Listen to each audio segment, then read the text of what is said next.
Eyes in the sky, gazing far into the night. I raise my hand to the fire, but it's no use, 'cause you can't stop it from shining through.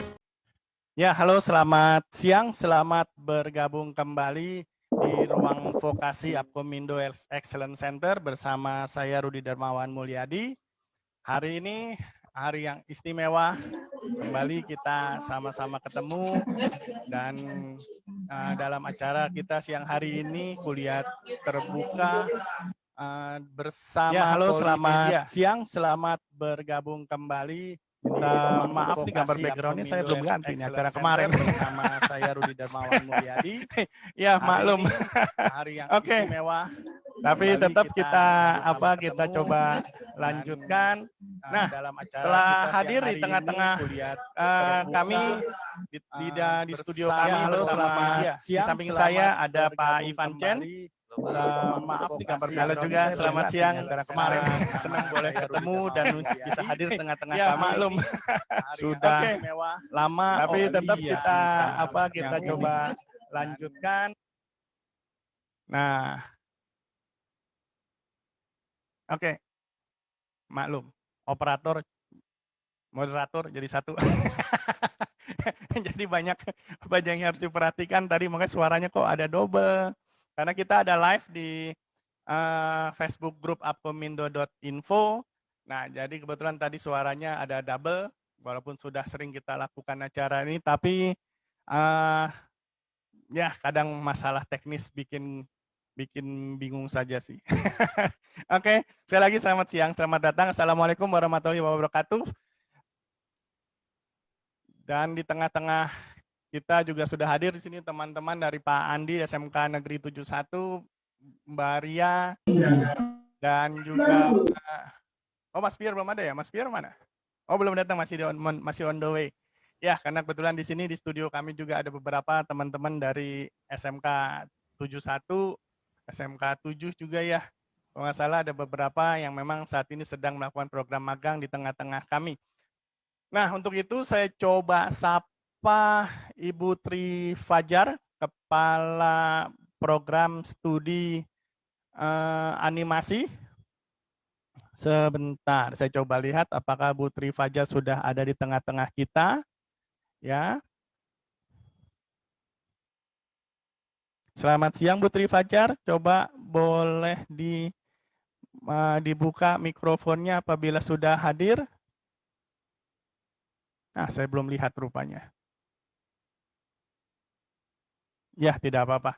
Mungkin sebentar coba kita cek. Kalaupun belum hadir, tidak masalah. Tetap kita coba lanjutkan saja. Karena pada hari ini memang sangat spesial sekali tema kita ini, terutama untuk teman-teman yang bergerak di bidang animasi dan industri kreatif, ya.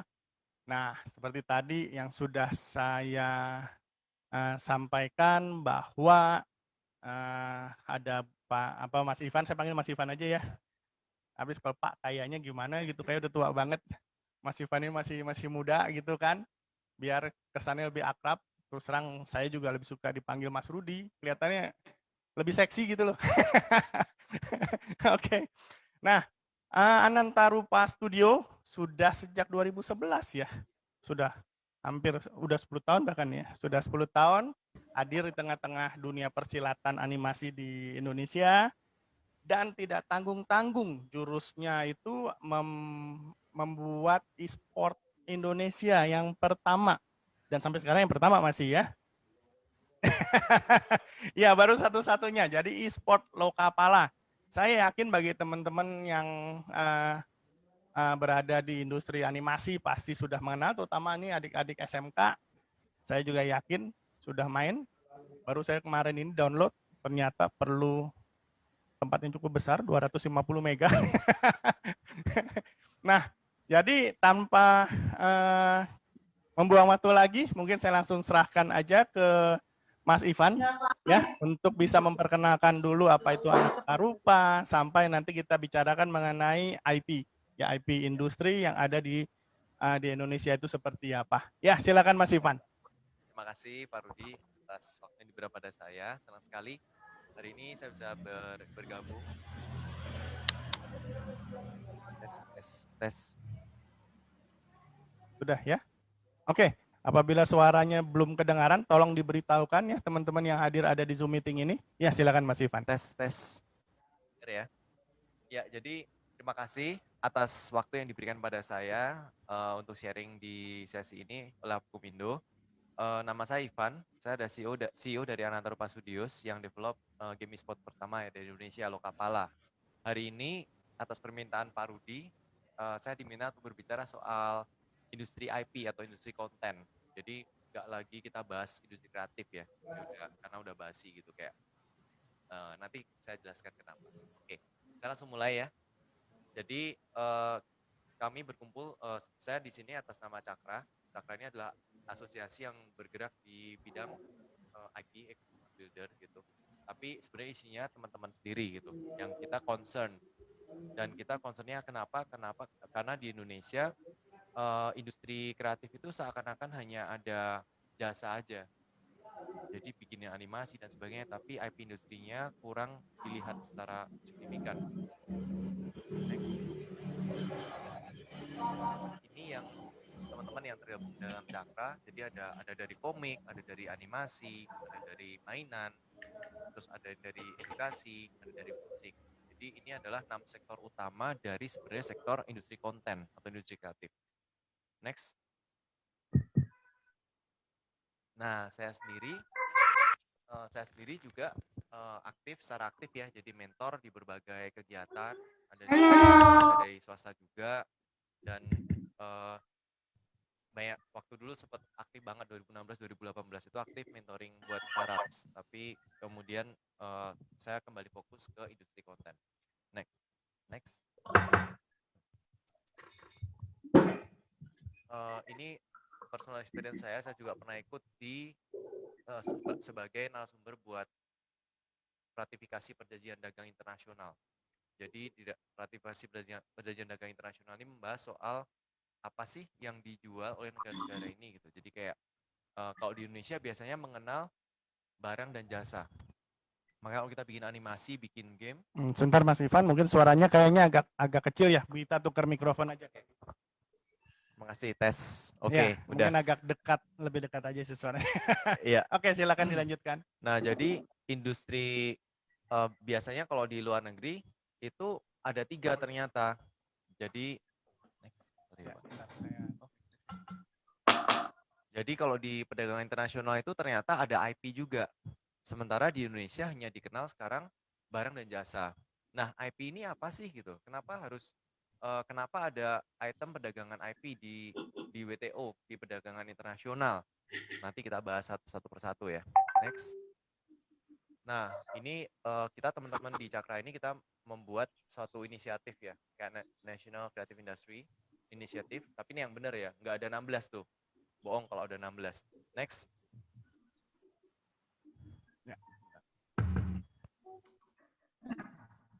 Nah, ini teman-teman dari Kratun, ini animasi ya.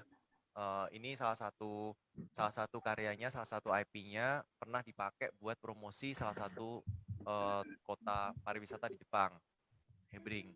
Next. Ada teman lagi, ini Karavan, ini Ko Chris, ini banyak banget bikin komiknya Marvel, dia desain buat banyak buat game-game kayak Magic the Gathering, Legend of Cryptids, terus di nasional sama internasional juga banyak membuat visual development dari film. Jadi terakhir kayak di Netflix saya lihat Old Guards ya. Old Guards itu mereka yang bikin visual development-nya. Next. Kemudian ada Elwin Hindrijanto ini orang Semarang sebenarnya, tadi barusan ngobrol sama dia juga, tapi besar dia meniti karirnya di Eropa gitu. Jadi dia komposer yang cukup terkenal di Eropa. Konser terakhirnya dia 2 tahun yang lalu ya, itu di Malta dihadiri 17.000 orang tuh bareng-bareng sama komposer-komposer lain. Next. Terus kita sendiri ya ini, kita selama 10 tahun kita berdiri memang kita dulunya banyak bikin games buat klien. Jadi sekali lagi services ya, bisnis B2B. Tapi kemudian Mas Ivan sebentar, suaranya kayaknya memang masih agak kecil deh. Oke. Kayak lebih dekat sih, agak lebih Oke, saya keras. deketin lagi. Nah, Tes gimana? nah ini Sudah dia, dengar? sudah mendingan ya. Jadi Oke. ini kalau ada. Nah, jadi 2018 kita bikin IP aja. Kenapa? Karena dari awal memang kekuatan kita itu di development, di IP development. Tapi karena kita berangkat dari nol, akhirnya kita harus jalanin services bisnis dulu gitu. Jadi sekarang kita lahir ini MOBA dan e-sport pertama dari Indonesia. Next. Ini Lokapala buat yang belum download atau belum main ya. Lokapala ini berangkat dari budaya lokal dari Indonesia. Kita ambil banyak konsep-konsep budaya di Indonesia sendiri. Terus kemudian kita bikin konsepnya tuh di Lokapala, kita jadiin satu gitu. Next. Oke. Nah ini tahun ini kita akan masuk PON. Jadi ini mungkin kita part of history juga ya. Ini pertama kalinya game lokal masuk di PON, ya kan? Dan mungkin ini nggak akan keulang sampai 4 tahun lagi. jadi ini kita juga masuk dalam sejarah gitu, game lokal pertama gitu. Next. Memang acara 4 tahunan ya. Iya Pak. Berarti harus ikutan ya. Harus Pak. Harus ya teman-teman. Cuma nggak tahu persyaratannya apa itu kalau masuk PON. Berarti harus jadi atlet profesional dulu sepertinya ya. Sepertinya nanti akan dibuka buat umum juga. Jadi nanti sebelum PON mungkin ada beberapa pertandingan, mungkin dari KONI, dari apa itu buat apa? Buat latihan ya. Gitu. Oh, dikasih pelatihannya dulu ya? Ya, ada inilah, ada perlombaan yang sebelum PON-nya gitu istilahnya. Oh, oke. Nah, ini kemarin Lokapala ini kita nggak develop sendiri ya. Jadi kita sama teman-teman juga yang tergabung di situ. Jadi ciri khasnya industri kreatif itu kita nggak ada istilah disruptif. Beda sama startup. Kita nggak ada disruptif, tapi kita kolaboratif. Kita mau memperkaya ekosistem yang ada gitu. Kalau disruptif itu kan artinya kalau ada orang lain bikin harus disikat gitu, dihajar, pakai acquisition, dijatuhin kayak gitu dan sebagainya. Kalau di industri kreatif kita saling support. Oh, tumben bisa seperti itu ya? Bisa Pak. Gimana caranya tuh? Karena kita saling butuh Pak. Kalau di startup kan digelontorin duit banyak, terus kemudian buat membunuh pesaingnya kan. Betul. Gitu. Itu disruption. Itu nggak cocok buat culture Indonesia. Indonesia ini kan culture-nya gotong royong. Jadi kita harus bikin bisnis ya yang gotong royong juga gitu. Oh, oke. Baru denger nih. Next. Nah ini tahun kemarin ini kita mulai gaung-gaungkan, kita udah nggak pakai istilah industri kreatif lagi karena udah melebar kemana-mana jadi 16, sekarang saya dengar udah 17 tuh sektor, nggak tahu sektornya apa aja. Jadi kita memakai sekarang istilah industri IP atau industri konten. Karena ya sebenarnya memang konten industri gitu, industri kreatif, industri konten, tapi di Indonesia jadi entah gimana jadi melebar. Tahun kemarin kita bikin acara beberapa untuk IP industri ini. Next. Oke. Nah, ini kok nggak ada gambar? Ada Pak, jadi kalau diklik lagi ada gambarnya. Oh, iya. Nah, harusnya yang kita punya kemarin, yang kita definisikan sebagai industri kreatif itu, kita standarisasi sama kayak di luar negeri nih. Kita cluster jadi apa? Cluster IP, cluster barang, cluster jasa gitu. Nah di kita tuh enggak, semua dicampur jadi satu, jadi enggak ada strateginya sama sekali. Nah kalau kita lihat kayak arsitektur, kemudian periklanan, fotografi, ya kan, kemudian desain interior, DKV itu masuknya di jasa. Kemudian ada yang barang, ya kan, yang kria, fashion, kuliner, terus kemudian ada yang cluster IP. Nah cluster IP ini ada ciri khasnya. Kalau kita lihat ya, ini di Cina, di Jepang, di Korea itu sama. Jadi ada biasanya klasternya tuh komik, animasi, game, musik, film, mainan. Next, nanti kita lihat. Nah, sebenarnya apa sih IP atau creative industry itu sebenarnya? Next. Nah, kita lihat ini tahun 74 di Jakarta. Peristiwa Malari 74, Pak. Jadi di zaman itu banyak produk-produk Jepang dibawa ke jalan kemudian dibakar karena kita nggak mau menerima produk dari penjajah karena habis kita merdeka. Oke. Ya kan? Nah, sebelahnya ini di Jakarta, di tempat yang nggak jauh, mungkin cuma selisih 5 km dari peristiwa yang pertama tadi, 30 tahun kemudian. Nah, apa yang membuat Indonesia yang masih punya rasa dendam kepada Jepang ini menjadi cinta Jepang? Kan gitu ya pertanyaannya. Next. Nah, ini yang disebut sebagai industri kreatif. Jadi industri Oh. kreatif itu sektor-sektor industri yang bisa sebagai soft power atau cultural diplomacy. Hmm. Makanya tadi ada komik, ada animasi segala macam itu kan masuk Pak, dari Ya. Austin, dari Doraemon dan sebagainya. Terus ada nggak di ruangan ini yang nggak tahu dua karakter ini? Kalau nggak tahu, oh, nanti kita Kayak ngomong berdua nih. pura-pura nggak tahu kayaknya. Jadi ini adalah strategi kreatif gitu. Next. Oke. Nah, saya mau cerita dikit sama apa yang disebut sebagai soft power. Karena tadi ngomongnya soft Coba power kayak ya. kita tukar lagi Pak. Ini lebih kencang tadi. Karena lihat kalau di sini ada Tes. sampai 4 atau mungkin harus agak lebih kencang kali Pak. Lebih kencang, oke. Iya. Saya kencang lagi ya. Ya, karena kesian teman-teman yang ada di Zoom meeting kelihatannya masih kurang. Nggak dengar, oke. Sudah lebih jelas ya? Oke, jadi tadi yang dimaksud dengan soft power itu apa sih gitu loh. Karena ini kan seakan-akan nih high concept banget ya. Banyak orang nggak ngerti nih, soft power apa, culture diplomasi apa, strategi budaya itu apa. Nah, saya mau cerita sebuah cerita yang merubah nasib sebuah bangsa. Next. Nah, ada yang tahu nggak? Tahun 1886, sorry ini salah. Iya, tahun belum nih. lahir nih. Ini ada peristiwa restorasi Meiji di Jepang, ya kan?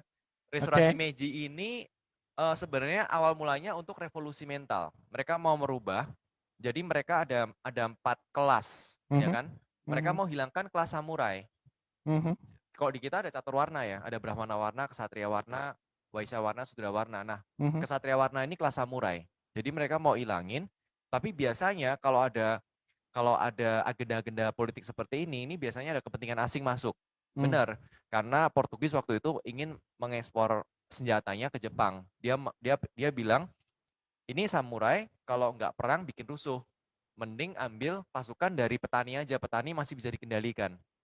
Oke, petani jadi tentara maksudnya ya? Betul, make sense. Ini ada shifting, ya kan? Ada shifting dari petani jadi tentara. Dan kemudian senjata Portugis laku di Jepang gitu loh.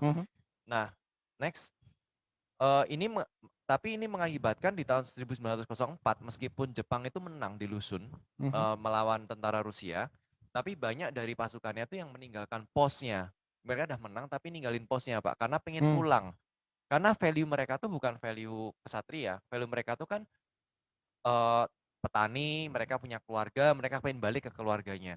Ya kan, jadi ini yang membuat pemerintah Jepang mikir, wah ini lama-lama mereka ini lemah gitu loh secara militer. Padahal dulu mereka terkenal sekali waktu zaman perang gitu. Nah, oleh karena itu tahun 1908, next, itu Jepang mengimpor sebuah konsep dari Amerika sebenarnya. Jadi namanya Bushido. Bushido itu ditulis pertama kali di Amerika oleh Hinazumi Tobe, bahasa Inggris. Tahun 1908 itu diimpor ke Jepang, diterjemahkan ke dalam bahasa Jepang, dan diperkenalkan kembali. Nah, tapi karena Bushido ini, itu konsep yang ngawang-ngawang ya kalau di kita ya. Sama kalau kita sekarang, anak sekarang kita tanya, Pancasila seperti apa sih? Bhinneka Tunggal Ika apa sih? Gak ngerti gitu loh. Karena apa? Karena high konsep.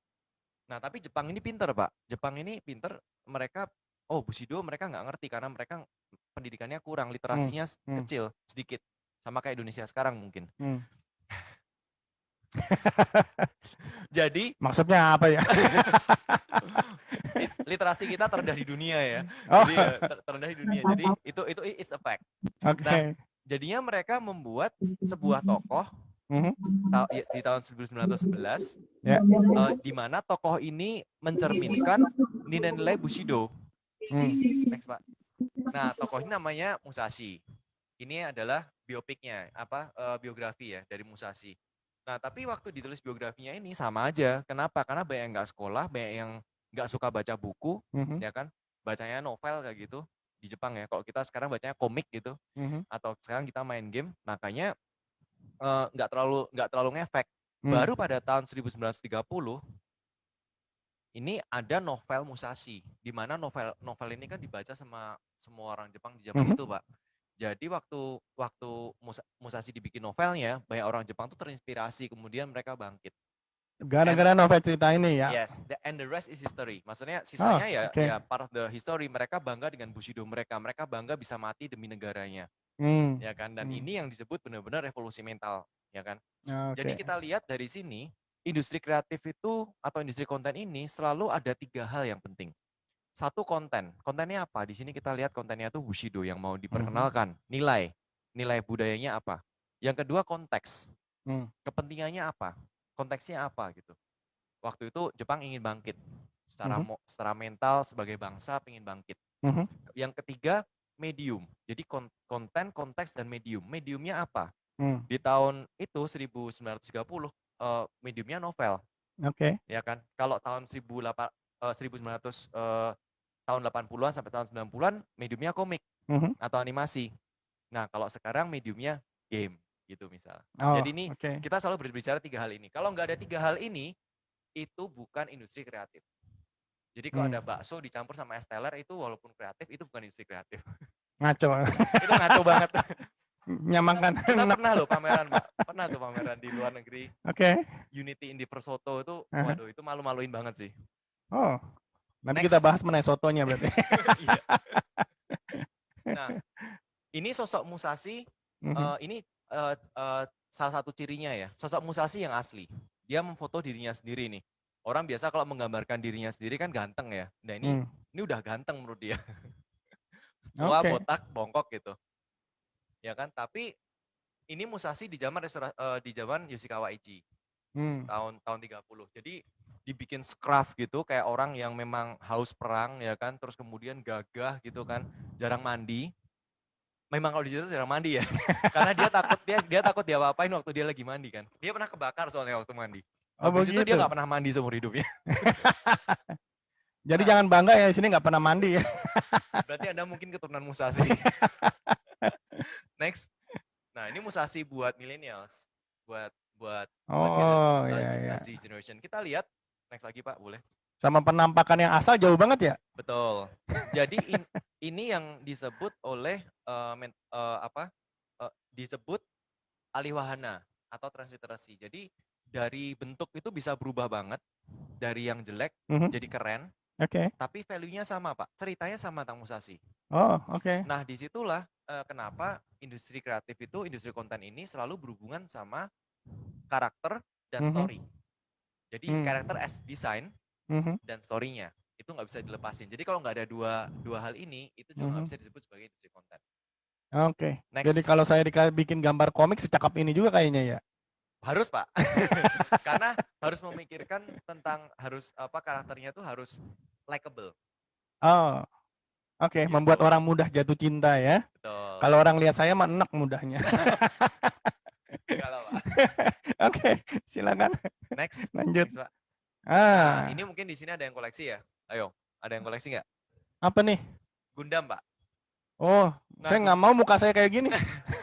Gundam ini salah satu produk kreatif ya Jepang, industri konten juga, yang mereka ingin memperkenalkan samurai. Jadi helmnya tuh helm samurai, topengnya tuh ambil dari Mempo dan sebagainya. Tapi setiap kali saya lihat tuh ada Gundam tuh selalu punya lampu di atas kepalanya tuh apa sih gitu? Kayak nggak bisa jawab. Next. Tahu juga. Itu adalah ini, namanya Chomage. Jadi Chomage itu. Jadi bentuk yang kok kita lihat ini apa sih gitu, kayak zaman dulu wayang orang gitu tapi ditempelin ke kepala kan. Tapi bisa jadi keren waktu kita next. Kalau kita kayak konde kayaknya ya. Kayak kalau zaman kita kan konde. Betul. Nah, itu tantangan juga. Gimana kita bikin konde itu jadi lebih keren gitu loh. Nah, ini salah satu contohnya nih yang kita sering salah ngerti juga. Nusantara ya, Indonesia itu punya lebih dari 50 jenis gasing. Di antaranya ada yang umurnya 3.000 tahun, Pak. Jadi udah lama banget ya. Keren kan? Keren. Tapi pertanyaannya adalah, so what? Kalau kita lihat di Tokopedia sekarang, ya kan misal atau di e-commerce yang lain, harga satu gasing ini nggak lebih dari 25.000. Paling bisa 10.000, bisa 7.500 kalau kita beli di pasar malam, ya kan, di Solo, di Jogja gitu. Nah, sekarang Jepang bisa bikin gasing harganya 200.000. Kita kenalnya gangsing kali ya? Iya, gangsing. Betul, Pak. Beda istilah doang. Caranya? Next. Nah, ini gasing sama, tapi harganya 200.000 dan ini omsetnya 12 triliun setahun. Jualan gini doang? Betul. Jadi ini IP, Pak, IP industry, Mhm, ya kan, karena ada character and story. mhm. Yang tadi itu seni kriya, industri kriya, itu bukan Oke. kreatif industry, Hmm. itu kriya aja udah gitu loh. Oh, Jadi kalau nggak ada karakter and story-nya itu bukan IP atau content industry. Next. oh, oke. Nah sekarang kenapa sih kita harus push ke industri IP atau content industry ini? Hmm. Next. Kita lihat Pokemon ya, ada yang masih main Pokemon Go nggak? Nggak ada yang mau ngaku. Ya nggak apa-apa. Tapi kita lihat ya, Pokemon gamenya ada banyak. Dia emang IP yang berangkat dari game, Pak. Hmm. Tapi kita lihat keseluruhan industrinya tahun 2013 itu udah 300 triliun rupiah. Wow. 3/4-nya PDB Indonesia sekarang. Itu tahun 2013, Pak. Cuman Kemarin, jualan Pokemon. yes, itu industrinya macam-macam. Nah, ini ciri khasnya. Hmm. Industri kreatif atau IP industri, content industri ini nggak disruptif, tapi dia memberikan manfaat buat industri lain. Jadi penjualan kayak merchandise-nya, mainannya itu kan pabriknya beda-beda semua. Terus kemudian ada kaosnya. Itu di total ya merchandising-nya aja 70 triliun, Pak, setahun, Pak. Jualan mainan doang, Yes, merchandise ini ya. dan kaosnya. Jadi ini Oke. ada lipatan-lipatan ekonomi yang muncul dari industri konten ini, gitu, industri IP ini, gitu. Oke, Sa baru berapa tahun yang lalu kita dengar bicara banyak mengenai disrupsi, ya ya, kan, banyak seminar-seminarnya. Tapi justru baru kali ini nih kita dengar satu industri yang memang tidak boleh disrupsi. tidak boleh disruption. Kita antitesisnya disruption. Kalau kita Oh, ngomong sebenarnya tentang IP industry, itu antitesisnya startup industry atau unicorn. oke. Ada game yang menghasilkan 1 billion US dollar ya setahun, Mhm. 15 triliun, nggak dianggap unicorn. Ya udah, as a billionaires aja gitu loh. Oke. Karena kenapa dikatain unicorn? Karena they shed rainbows. Maksudnya mereka nggak ada apa-apanya gitu. Mereka mereka valuasinya doang 1 billion. Tapi kalau dilihat mereka masih bakar-bakar duit. Nah gitu. Jadi itu Ya, bedanya. betul. Betul. Kalau di sini nggak ada bakar-bakar duit lah ya. Ini revenue. Ada bakar Langsung duit tapi tujuannya adalah revenue. langsung menghasilkan. Ya. Terus nih contoh lain lagi kalau ada yang Mhm. main Halo atau Fortnite ya kan. Nah, ini sudah ada mainannya gitu loh dan mainannya pun yang pabriknya beda-beda. Hmm. Jadi kita lihat di sini pabrik mainan, Pak, di ini ya di Indonesia ya. Ya. Saya kan lumayan dekat dengan Asosiasi Pengusaha Mainan. Mhm. Itu bahkan hampir 30% tuh yang produksi mainan yang kita lihat di Di Indonesia pasaran ya. itu buatan Indonesia. Tapi dikirim balik ke sana, dikasih stempel made in China lah apa segala macam, dikirim balik ke sini. Oh, begitu. Dari harga pokok taruhlah 20.000 gitu ya. Jadi 400.000. Jadi kita kalau ngomong padat karya, Mhm. dapat padat karyanya. Satu Ya. pabrik itu ada yang 7.000, ada yang 11.000 orang. Oke. Tapi kita nggak dapat lipatan ekonominya, kita nggak dapat value added-nya. Hmm. Kenapa? Karena itu di sektor barang dan Hmm. jasa. Sedangkan yang misal dari Jepangnya ya Bandainya itu mereka sektornya IP. Hmm. Ya. Mereka punya hak ekonominya gitu. Hmm. Next. Terus ini juga belakangan dari game Mhm. bergerak ke film, bikin filmnya, bikin animasinya. Terakhir kita dengar kemarin Dota bikin serial di Netflix. Ya. Jadi ini industri yang kalau kita lihat industri-industri konten ini ciri khasnya tuh mereka bisa IP-nya bergerak dengan bebas gitu loh. Jadi Hmm. kayak mereka bisa berubah bentuk sesuai dengan mediumnya gitu. Wih, Itu Pak. keren. Dan yang Keren. garap juga beda bukan industrinya. Next. Oke. Luas Nah, ya. ini contoh lain lagi. Hans Zimmer yang kanan ini Mhm. biasa terkenal dengan film-film Hollywood. Dan ternyata kemarin Hans Zimmer udah mulai compose music buat games. Hmm. Kenapa? Karena industri games, Pak, sekarang sudah 4 kali lipat dari industri film. Hmm. Jadi 4 kali lipat. Jadi industri film itu kan termasuk film dan animasi digabung ya. Industri game Ya. udah 4 kali lipatnya. Jadi makin banyak butuh dari orang-orang dari industri lain juga. Nah ini makanya perlu adanya kolaborasi lintas sektor gitu. Sebesar itu. Sebesar itu. Tadi sempat ditanyain sama satu orang temen tuh, kalau kita bicara game online, Pak, dapat duitnya dari mana ya? Kan yang main gratis semua ya? Jadi ada yang gratis, ada yang premium. Jadi Oke. games ini kemarin ada yang bikin skripsi ya Mhm. di tempat kita juga. Oke. Dia tanya soal bisnis Mhm. model game ini memang yang paling banyak ya. Dari yang premium itu Mhm. artinya beli, Ya. ya kan? Itu biasanya yang paling yang primordial lah, istilahnya kayak yang di Eropa, Amerika masih kayak gitu sistemnya. Mhm. Sampai yang paling yang advance itu berarti free to play.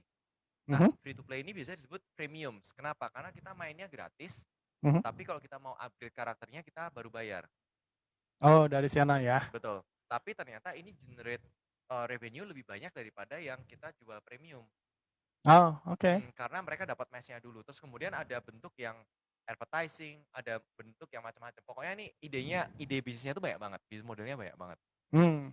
Gitu. Justru itu makanya kalau sekarang kita main game kan muncul iklan kan sudah agak jarang tuh ya. Ya, Kalau nonton ya istilahnya kita lagi main game tiba-tiba muncul iklan kan sangat mengganggu banget tuh. betul, betul. Tapi ada yang game yang secara desain integrated sama iklannya, Pak. Oh, Jadi dari awal memang udah integrated. Jadi waktu misal nih ngalahin musuh pertama gitu, hmm. dikasih dia dapat 1000 poin. Oke. Tapi kalau dia nonton iklannya 30 detik, Iya. dikali 10 misal. Nonton nggak? Oh, dapat poin. Nah, Baru ini tahu. ini kan bisnis model. Nah, ini kan menarik karena ini bisnis model ya. Jadi kayak 30 detik ditinggal ngapa kayak gitu. Iya, Tapi ada-ada aja. developnya dapat duit gitu. Ada aja idenya ya. Ada justru itu. Saya juga menonton iklannya berikutnya. Poinnya gede. Nah, yang terakhir ternyata industri game ini mampu mentransformasi industri lain, Pak. Jadi waktu COVID hit, jadi saya cerita dikit tentang industri musik ya. Industri musik ini ngalamin perubahan besar pada waktu tahun 97 ya, Napster. Itu membuat free sharing MP3. Orang bisa download MP3 gratis. Dari situ muncul masalah, kenapa? Karena orang download MP3 dan membacakan di mana-mana. Nah, yang menyelamatkan industri musik ini sebenarnya adalah Steve Jobs. Yang di tahun 2000-an dia meluncurkan A Dozen Music in Your Pocket. Apa? Iya, namanya apa tuh ya? Yang Nih. kecil, Banyak ya. Nih. Dan Steve Jobs adalah favorit saya, tokoh favorit saya karena dia nipu banyak orang. Dia penipu nomor 1, Pak. Hati-hati, maksudnya gimana? Kenapa? Karena dari di situ di acara yang dia launch itu kita bisa lihat di YouTube ya. Semua orang berasumsi itu iPod. Ya. Jadi banyak perusahaan Cina bikin MP3 player, tapi semua rontok semua. iPod tetap bertahan sampai sekarang. Kenapa? Karena yang di launch hari itu bukan iPod, Pak. Yang di launch hari itu sebenarnya iTunes. Yang merevolusi bisnis model dari industri musik. Oh, Nah, ya. iTunes ini itu membuat kita yang biasanya harus beli lagu itu satu album. Jadi kalau kita suka banyak artis kita bokek gitu. Di iTunes ini bisa ngecer, Pak. Kita belinya per lagu. Dan ini yang menyelamatkan industri musik di barat. Oh, oke. Jadi A Dozen Music in Your Pocket itu bukan iPod-nya, Pak, sebenarnya, tapi iTunes-nya sebenarnya yang dia launch hari itu. Dan ini membuat pesaingnya tuh salah semua gitu. Jadi ini favorit saya nih Steve Jobs karena pinter, jago nipu. Nah, fast forward di Indonesia sendiri itu juga diselamatkan oleh ada Ringback-Tone. Tapi pasca BRT 2011, ya kan, itu nggak bisa lagi tuh nembak gitu, terus dipotong pulsa langsung kan. Jadi industri musik kembali lagi nyusruk kan. Nah, sampai akhirnya waktu kita masih struggling, saya juga bingung. Mereka tuh masih struggling di industri musik ini untuk untuk gimana supaya misal nih mall yang buka musik dia tuh bayar, which is impossible gitu loh. Ya kan? Itu sampai sekarang udah saya dengar sampai udah bosen gitu, kayak ini tuh mereka tuh harus mulai kreatif menemukan bisnis model lain. Jangan stuck dengan bisnis yang konvensional terus terlena dengan kejayaan masa lalu istilahnya kayak gitu, Pak. Ya kan? Nah, waktu Spotify itu bikin musik platform ya, itu banyak orang kayak wah, ini bakal menyelamatkan industri musik lagi nih. Tapi saya bilang, wait, ini beda. Spotify bakal bunuh industri musik sekali lagi. Dan ternyata benar. Bulan lalu saya baca berita seorang music artist yang didengarkan 1 juta kali, Pak. Dalam waktu sebulan ya. Itu cuma dapat royalti $37. Kenapa bisa begitu? Karena ini subscription base. Artinya apa? Subscription base itu beli bulk. Kita langganan 100.000 misalnya ya. Kita bisa dengerin semua musik dan revenue yang dihasilkan sama Spotify ini dibagi sekian persen buat pemusiknya. Which is semakin banyak orang bikin musik, semakin banyak lagu yang diputar di situ, fee buat pemusiknya makin kecil. Jadi subscription business model ini itu cuman menguntungkan Spotify-nya, Iya, nggak ada duitnya itu ya. tapi buat artisnya itu merugikan. Dan Hmm. ini hampir kejadian di industri game. Makanya kemarin banyak yang pro dan kontra juga. Jadi buat pemain game yang industri game yang kecil menguntungkan, tapi buat industri game yang gede-gede mereka nggak bisa bikin game yang berkualitas lagi karena di cap sama subscription base Ya, udah tadi. ditakerin. Betul. Ya. Nah, tapi kemarin waktu COVID hit ya, waktu COVID hit ada sesuatu yang menarik. Jadi eh, ada konser musik di dalam game. Maksudnya? Jadi konser musiknya di dalam game, Pak. Jadi pemain game Fortnite itu kemudian ada konsernya Marshmello. Oh, di dalam game itu? Di dalam game itu. Dan ini ditonton 10 juta orang. Oh. Jadi ternyata bukan kayak subscription based platform kayak Spotify yang menyelamatkan game industry, mungkin nanti diselamatkan oleh game industry musik karena naturnya sama ya kayak gitu. Oh. Dan ini jadi menarik. Oke, next. Jadi mau nonton musik harus main game dulu. Ya seperti itu, Pak. Kita kan ada value ya, value proposition-nya kalau bisa digabungin bakal bagus. Oke. Nah, sekarang kita lihat next. Kita lihat, nah ini di Jepang. Kita lihat ya, di Jepang tuh konten sektor juga cuma ada 6. Dan tuh kalau kita lihat di sebelah kiri bawah, itu stories and characters. Next. Dan ini di Jepang, sistem pembiayanya juga beda. Pemerintah Jepang itu ternyata invest juga ke IP, ya kan. Terus ada semacam lembaga yang ngurusin itu. Next. Terus ini di Korea tuh pakai strategi budaya atau strategi kreatifnya itu pakai Hallyu. Jadi nggak semua sektor diajar barengan, Pak. Tapi sektor-sektor unggulan dulu, yang sifatnya tuh soft power dulu. Kayak fashion atau kuliner tuh belakangan malah kalau kita lihat ya. Gelombang 2 dan 3. Next. Nah ini di Korea juga sama. Mereka sebutnya sebagai karakter industri. Next. Dan ini 90% lisensinya bukan importers tapi manufacturers. Nah ini menarik, nanti kita diskusi habis ini. Next. Nah ini yang salah kaprahnya. Industri konten tuh harusnya itu akan karena as cultural export harusnya di bawah Ministry of Culture kayak gitu, di Indonesia. Tapi kita bukan Kementerian Perdagangan jadinya. Jadi kalau ekspornya perdagangan, Pak. Jadi industri IP ini memang dihandle oleh beberapa sektor kementerian, tapi mereka harus tahu fungsinya mereka di mana. Kayak misal nih regulasi ya, misal kita ada publishing, ya regulasinya di Kominfo. Tapi Kominfo jangan ikut-ikutan ke industrinya beda lagi, ada Kementerian Perindustrian dan ada di Kementerian Kebudayaan. Ya lebih seringnya kelanjutan kayak begitu sih, ya, kebablasan. Terus kalau mau ekspornya ya ke Kementerian Perdagangan karena mereka yang punya aksesnya gitu. Betul. Next. Nah ini di Malaysia, kita kalah banget sama Malaysia karena Malaysia itu kalau kita bikin animasi atau game itu ada subsidi waktu itu 50%, Pak. Jadi 50% dari biayanya ditanggung oleh pemerintah. Oh, oke. Biaya produksinya maksudnya ya? Karena mereka udah punya IP, konsep IP itu. Di Indonesia enggak. Di Indonesia enggak punya konsep IP. Di kita cuma dikenal barang dan jasa. Jadi dua-duanya dilelang gitu. Jadi nggak make sense toh. Kita yang nyiptain tapi kita dilelang. Akhirnya ada beberapa dari teman-teman yang kehilangan IP-nya gitu. Karena proses lelang tadi. Next. Oke. Agensinya ini kita masih belum punya berarti ya, sih konsep seperti ini. Betul, belum punya, Pak. Masih mentah sekali dan kita selalu terbentur dengan data. Karena mau bikin sesuatu, lihat data dalam negeri. Ya kan, lihat data BPS. Padahal kita kalau mau lihat ke satu industri, kita lihatnya jangan dalam negeri dong. Kita lihatnya luar negeri yang berkembang apa, kita bisa masuk nggak ke situ, kita bisa create value nggak di situ, betul kan? Jadi waktu industri game naik, pemerintah Cina kan langsung hajar industri game mereka sekali rekrut itu 1.000 orang sampai 3.000 orang, Pak. Kenapa? Karena mereka pengen dapat pie dari industri game yang gede ini. Indonesia enggak. Waktu kita bilang industri game gede loh. Oh ya udah, datanya dalam negeri gimana loh? Dalam negeri. Ini kita mau ekspor kok, bukan mau. Jadi repot lah di situ kok di sini. Terlalu banyak birokrasi. Next. Nah, what's next? Nextnya adalah kita tuh pengen sebenarnya kayak kemarin makanya sama Pak Rudi cocok banget. Kenapa? Karena kita pengen sebenarnya juga bisa on board di pendidikan, Pak. Maksudnya bukan kayak kita ngajarin tuh enggak, tapi kita bekerjasama dengan lembaga pendidikan, institusi-institusi pendidikan supaya kita bisa sharing. Sharingnya tuh apa? Kayak kita kan udah ahead nih, kita di industri. Jadi kita bakal kasih ini loh yang dibutuhin nanti tuh kayak gini. Waktu di dunia kerja itu seperti ini. Dan itu nanti bisa diiterate, kemudian sebagai timbal baliknya kita dapat mahasiswa magang. Dan mereka harus bisa masuk ke pipeline kita. Mhm.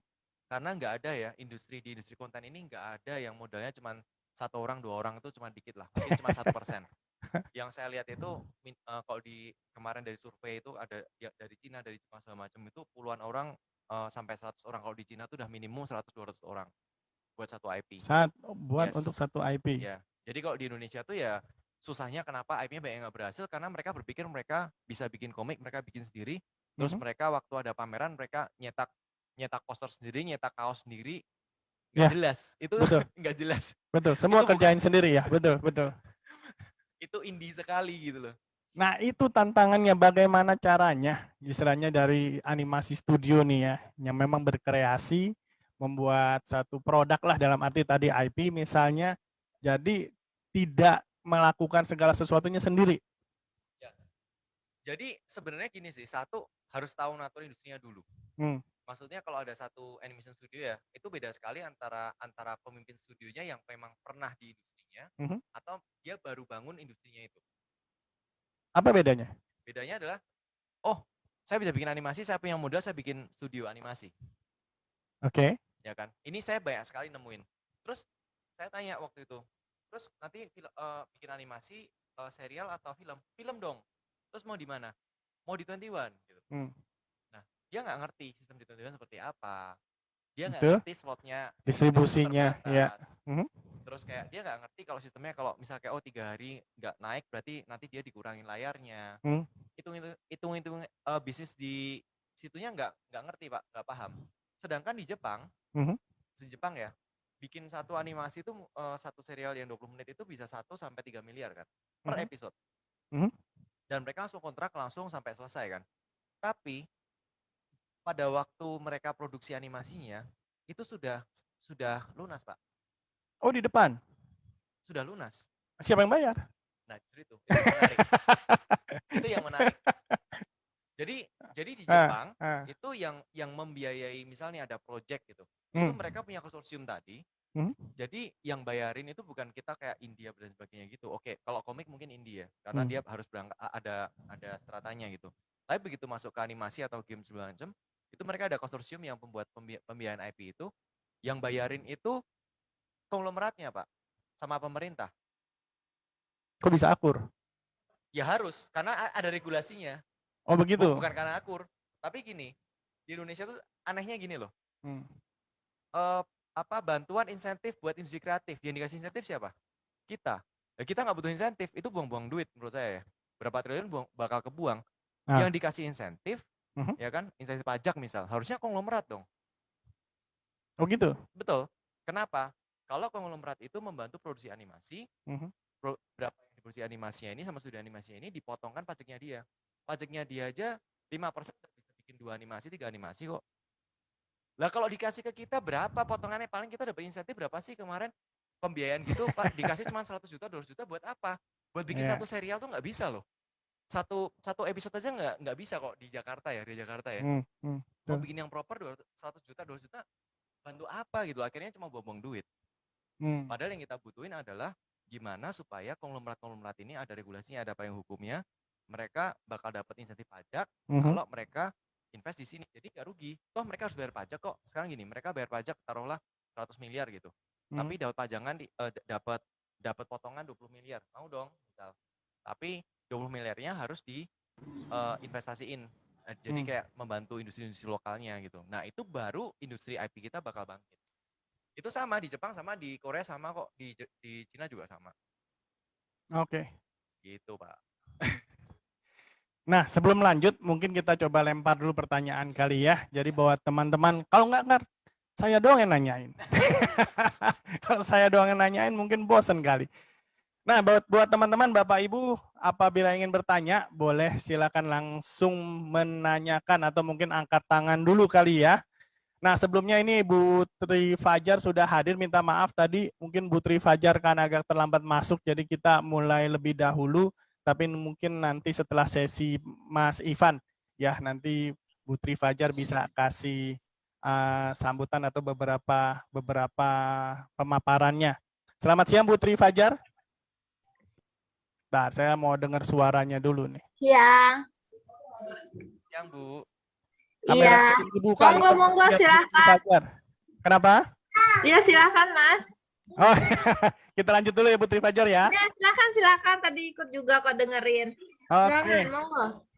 Ya, baik. Terima kasih. Mudah-mudahan suara kita bisa didengar oleh banyak teman-teman yang sudah hadir di sini. Ya, teman-teman di sini ada yang mau ditanyakan nggak? Ayo, ada yang mau ditanyakan? Tuh, sambil di sini juga saya ganti Bingung ya tadi ya. Iya, mungkin karena kebanyakan kali ya. Tuh, teman-teman yang ada di sini tuh hadir, ada di sana, angkat tangannya coba. Tuh, pada angkat tangan semua. Jadi benar-benar live ini bukan rekaman ya. Habis nggak ada suaranya sih dari tadi. Coba tepuk tangan dulu deh biar ada tanda kehidupan. Ya, terima kasih. Nah, ada yang mau ditanyakan mungkin dari teman-teman yang di sini? Angkat tangan, siapa yang mau menanyakan? Jangan sungkan. Atau nggak ngerti kayaknya tadi ilmunya terlalu ketinggian. Habis. Belum ada yang ditanyain ya? Oh, nanti aja. Wis, tadi ngomongnya 3 miliar sih, 1 seri gitu kan. Kita udah siapin 5 seri. Duitnya belum ada masalahnya. Belum ada yang tanyakan ya. Nah, bagi teman-teman yang online, ada yang mau ditanyakan, boleh silakan. Bisa disampaikan langsung ke Mas Ivan yang sudah hadir di sini. Nah, akan bisa lihat di situ kamera di depan. Ada yang ingin tanyakan, angkat tangannya. Nah, kelihatannya masih pada malu-malu, belum pada bertanya. Berarti kita coba lanjut kembali ya. Malu-malu Pak. Malu bertanya satu jalan. Betul. Ya, Pak Muhammad Saikoni. Boleh Ya, Pak sampaikan Pak? Boleh buka videonya mungkin, coba sebentar saya. Ya Bapak, ini untuk pembuatan pembuatan website ya. Saikoni boleh tolong perkenalkan diri dulu Pak. Bapak ada di mana? Oh iya, Pak. Ya, Assalamualaikum warahmatullahi wabarakatuh. Waalaikumsalam. Ya, selamat siang bagi Bapak Ibu pemateri. Perkenalkan, nama saya Muhammad Saikoni dari SMK Diponegoro, SMK Pancasila, SMK 1 Pancasila Ambulu Jember, Bapak, Jawa Timur. Oh, Jawa Timur ya? Iya. Ini akhir-akhir ini karena di sekolah SMK dan yang sudah jelas untuk pembuatan website ya, terutama website Bapak. Website ini banyak lagi yang kadang-kadang tidak aktif, terutama yang .sch. Ini karena kemungkinan ada tenaga dari pihak-pihak sekolah yang kesulitan update. Nah, update ini memang butuh waktu yang begitu luang karena update tidak sembarangan, ya. Terus adakah nanti ketika update ini bisa dilakukan oleh beberapa orang? Nah, ini karena update biasanya ditangani oleh. Saya boleh tanya Pak, update maksudnya gimana Pak terkait dengan animasi update, di sini Pak? Update ini update informasi sekolah Bapak. Karena sekolah yang besar ini informasi tentang pendidikan itu banyak sekali kegiatan-kegiatan. Sedangkan di sekolah rata-rata tata usaha maupun guru pulangnya jam 4, jam 3 karena ada kegiatan kursus di sore hari. Oh, apalagi ada event-event lomba-lomba tingkat kabupaten dan seterusnya. Berhubung hal yang demikian, maka adakah teknis update ini yang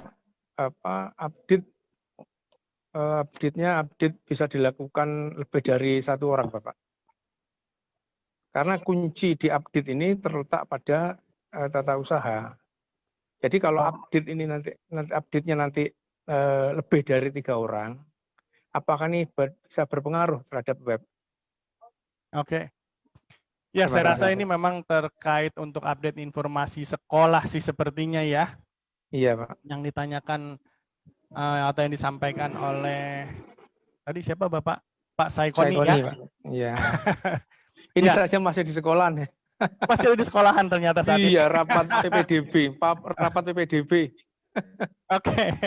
Ya, baik, terima kasih Pak Saikoni untuk mungkin pertanyaannya ataupun curhatnya sepertinya ya. Jadi Nggih, curhatnya, ya. terkait informasi di sekolah atau sistem bagaimana sekolah untuk mengupdate informasi-informasi yang ada atau mungkin aktivitas sekolah ya.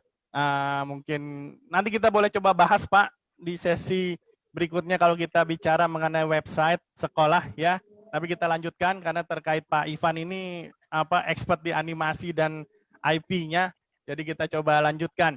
Nah, Bapak Ibu, apabila masih ada yang ingin bertanya di sini boleh, ada yang raise hand. Tadi ada yang sudah raise hand katanya tuh, tapi saya belum sempat lihat siapa yang raise hand nih.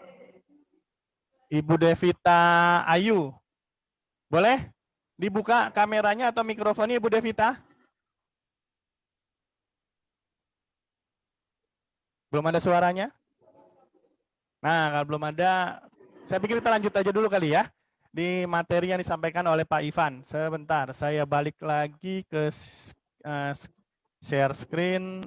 Ya, coba lanjutkan kembali, Mas Ivan. Nah, dari sini kita harap dari institusi pendidikan nanti waktu onboard itu langsung ke pipeline, Pak.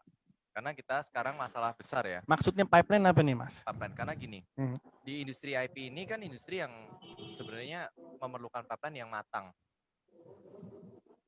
Belum kebayang maksudnya pipeline. Pipeline seperti ini, Pak. Jadi misalnya kita mau bikin IP ini. Oke. Kita mulai dengan riset. Kita mulai dengan riset. Saya riset tentang Indonesia udah dari 2008 mungkin ya. Sampai saya akhirnya bikin Lokapala gitu. Oke. Nah, risetnya ada macam-macam. Kalau di game berarti ada riset teknikal juga. Kalau animasi juga di riset di visual development juga. Oh, prosesnya maksudnya ya, step-step yang harus dilakukan ya dalam mengembangkan ini. Itu kan harus dipenuhin. Nggak bisa kalau dilakukan sendiri.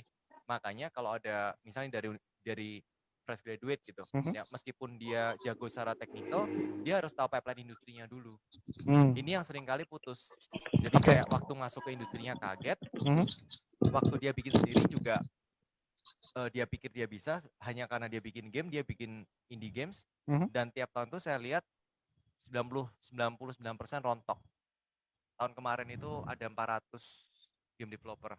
Tahun ini saya nggak dengar mereka lagi. Kenapa? Karena mereka nggak ngerti industrinya. Oh, seperti itu? Ya, karena mereka pikir, oh saya diajarin bikin game. Berarti saya bisa bikin game sendiri. Kemudian kumpul dengan teman-teman, mereka bikin game sendiri, mereka launch, dan menghadapi kenyataan pahit karena mereka nggak tahu bisnis kan. Mereka hanya teknis gitu. Padahal kita paling enggak minimal itu ada 3 orang kan. Satu dari bisnis, satu dari technical, dan satu lagi yang memang jago di hustling. Apa maksudnya untuk pendekatan ke partnership. Nah ini nggak terpenuhi biasanya di Indonesia gitu. Oh, ternyata memang banyak ya. Dari banyak, sisi yang itu memang harus dipenuhi. Bukan sekedar kita bicara punya ide. Knowledge, ya. Ya, terus kemudian membuat ide itu menjadi suatu game. Ya, tetapi ternyata harus melibatkan dari sisi bisnisnya. Betul. Dan biasa gini, obstacle pertama tuh adalah misal taruhlah paling gampang nih Pak. Yang paling gampang dan paling banyak salah adalah di game design di Indonesia ya. Game design. Game design itu saya lihat di beberapa kurikulum tuh dimasukkan satu dengan matematika. Padahal kalau di IT ya, untuk game design itu harusnya dia minimum matematikanya kayak kalkulus, ada aljabar linear, itu minimal B, baru bisa ambil game design. Kalau enggak, ya jangan ambil game design sekalian. Kenapa? Karena game design itu di pipeline industri itu bukan ngide mau bikin game apa. Game designer itu adalah merancang formula-formula, satu karakter itu kayak sekali gebuk berapa, kalau dia naik level berapa, dia butuh berapa buat naik level, dan harus dipresentasikan dalam grafik. Jadi perlu banget matematikanya kuat, minimal B. Ini saya baru tahu ini. Pengembangan game ada urusannya sama matematika. Iya, Pak. Jadi bukan main sekali gebuk lawannya mati gitu ya. Nah, ini yang saya sering buka lowongan game designer yang ngelamar dari DKV, ada yang dari jurusan game. Oh, ini nggak nyambung. Gitu. Dan kalau dari game pun dia cuman cover di bagian yang matematikanya, Pak. Karena ada satu part lain lagi yang dari psikologi. Karena game study ini kalau kita cek di Wikipedia ya, game study ini atau ludologi itu masuknya di ranah antropologi, sosiologi, psikologi. Kenapa? Karena berkaitan sama core loop ini sebenarnya core loop-nya buat kognitif kita experience. Oke. Jadi kalau dia nggak dari psikologi, nggak ada tim game di tim game design ini, tim ya biasanya ya. Biasanya minimal 3 orang. Satu dari matematika, satu dari psikologi, dan satu baru dari dari sastra gitu, yang merancang konsep ceritanya. Kalau nggak ada dari psikologi itu susah. Kenapa? Karena orang teknis itu juga nggak ngerti. Kayak ini responnya seperti apa, journey orang tuh seperti apa, pertama kali yang mereka main itu yang diharapin apa. Jadi ini yang sering karena core-nya sebelum kita develop game itu adalah di game design, ini jadi krusial. Oke. Dan ini yang paling nggak ini yang mau kita solve dulu nih tahun ini. Gitu. Kenapa kita nggak bisa bersaing dengan game luar ya? Salah satu sebabnya bukan karena teknisnya, karena di designing ini aja tuh kita cacat istilahnya gitu. Ternyata luas banget ya. Jadi kita bicara tadi ada psikologi, antropologi, bicara sejarah juga ada di sana. Tim minimal yang dibutuhkan untuk membuat suatu game apa saja Pak? Jadi Pak, kalau tadi itu 3 disebutin baru tuh. Tiga itu kan dalam satu divisi ya. Kita kalau di kantor kita ada 8 divisi.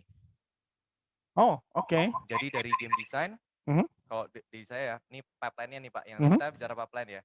Dari game design, bukan dari game design, dari game konsep, ya kan, itu writings. Dari writings-nya turun ke 2. Ada 1 game design, ada 1 visual development. Nah, dari game design ini kan menghasilkan formula-formula nih, aturan-aturannya. Ini turunnya nanti ke programmer, ke engineers. Jadi nanti ada lead-nya yang bikin arsitekturnya dan sebagainya sesuai dengan apa yang dibutuhkan di sistem itu. Nah, dari visual development nanti turunnya ke pembuatan aset. Jadi ada yang kalau ada fitur berarti UX-nya seperti apa. UI dan UX itu beda. Saya sangat menentang UI dan UX itu dijadiin satu. Itu orang nggak ngerti. Biasanya kalau bicara UI sama UX itu bicara di RPL, Pak. Rekayasa perangkat lunak. Ini animasi, tapi ternyata itu pun juga sesuatu yang memang harus diperhatikan juga ya. Betul. Jadi UX ini kan memang yang paling esensitif itu di dalam industri game sebenarnya. UX dipinjam kan waktu startup kemarin.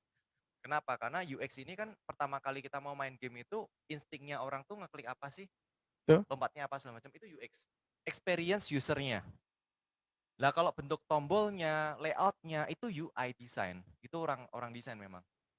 Tunggu. UX singkatannya apa nih kita bicara? User experience, Pak. User experience untuk UX ya. UI itu user interface. User interface. Jadi itu 2 hal yang jauh berbeda. 1 kognitif psikologi, 1 graphic designer. Jadi waktu dicampur itu banyak masalah. Karena pasti ada bias. Kalau secara desain dia pengennya indah. Tapi secara UX belum tentu benar. Jadi makanya sebelum desain UI, UX-nya dulu diberesin. Jadi tadi itu kembali lagi ke tadi kalau udah ada kayak rancangannya bikin UX-nya dulu, baru didesain UI-nya. Ya kan? Terus kemudian dari visual development kan ada karakter konsep, ada environment konsep, itu nanti masuk ke production timeline, production yang 3D. Kalau butuh 3D, kalau butuh ilustrasi ke ilustrasi. Habis di 3D-nya sendiri ada sculpting, ada modeling, ada bagian texturing, ada rigging, sampai baru animasi. Jadi pipeline-nya itu seperti itu. Oke, cuman kayaknya kalau kita bicara pipeline sama proses pembuatan itu kita buatin satu sesi sendiri. Panjang itu Pak soalnya Pak. Ini panjang ini urusannya ini. Saya juga punya presentasi lagi soal ternyata. Iya. Oke, kita balik lagi ke IP dulu dah. Memang nih, habis kita ternyata banyak yang sangat awam banget ya, terutama di sini aja teman-teman yang ada di SMK Animasi 71, SMK 7 juga ada di sini, beberapa yang ada yang mewakilinya. Kelihatan dengan pandangan wajah yang sangat berat banget itu kan. Oke, mau lanjut di materi ini lagi? Sudah Pak, saya pikir ini yang mau kita bangun, makanya kita pengen engage. Oh, ini aja cukup dulu ya. Cukup, ya. Oke, berarti kita kembali ke diskusi dulu. Nah, sekali lagi balik ke Bapak Ibu, apabila ada yang ingin menanyakan, atau saya ke Ibu Tri Fajar dulu nih, yang tadi sempat kita terskip ya pembahasan kita di awal. Ibu Tri Fajar. Ya Pak, siap. Nah, boleh Bu Tri Fajar silakan untuk diberikan tanggapannya nih Bu Tri Fajar. Kebetulan Bu Tri Fajar ini Kepala Program Studi Animasi di Politeknik Negeri Media Kreasi. Kreatif Pak. Media kreatif ya, sorry. Lagi media Udah 2 kali kreatif. kita buka kuliah umum di online ini masih aja terbalik-balik ya. Ya, Ya siap-siap. singkatnya dari Polimedia lah ya. Iya. Baik Bu Tri Fajar, boleh dibuka kameranya. Baik, Nah, iya. ini Ini dia. saya lagi di rumah nih, jadi Oh. sama anak saya. Oh boleh. Baik. Tadi saya senang banget ya, udah ada penjelasan dari Mas Ivan ya, Ya Bu. mengenai animasi. Ini ya tadi materi Mas Ivan tuh bagus banget. Memang kita juga ada materi kuliah di semester. Kita kan D4 animasi ya Mas ya. Jadinya di semester ke-7 itu mendekati selesai itu memang ada mata kuliah khusus untuk mengenai IP industri ini, khususnya di animasi. Kebetulan kan kita produknya itu kan film animasi pendek ya. Nah, ini kita memang lagi mau merencanakan collaborate dengan pihak-pihak terkait, khususnya untuk merchandise, film-film kita tuh mau go public, Pak, rencananya, seperti itu. Film dan pokoknya benar-benar kayak mau film Pixar lah, kita mau launching, tapi yang kecil-kecilan, rencananya sih gitu. Tahun ini, gitu loh. Kita sudah ada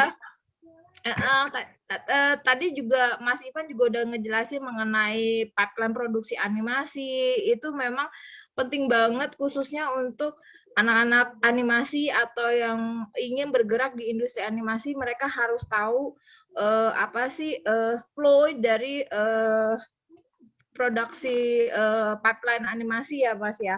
Karena kan kalau misalnya itu nggak tahu, mereka ngebuat rancangannya juga kacau tuh gitu ya.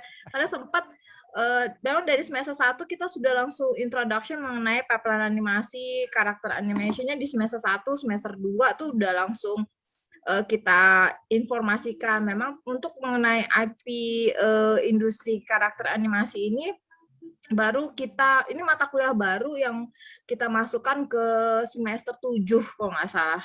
Baru itu aja sih. Jadi pada dasarnya saya senang banget nih ada materi ini.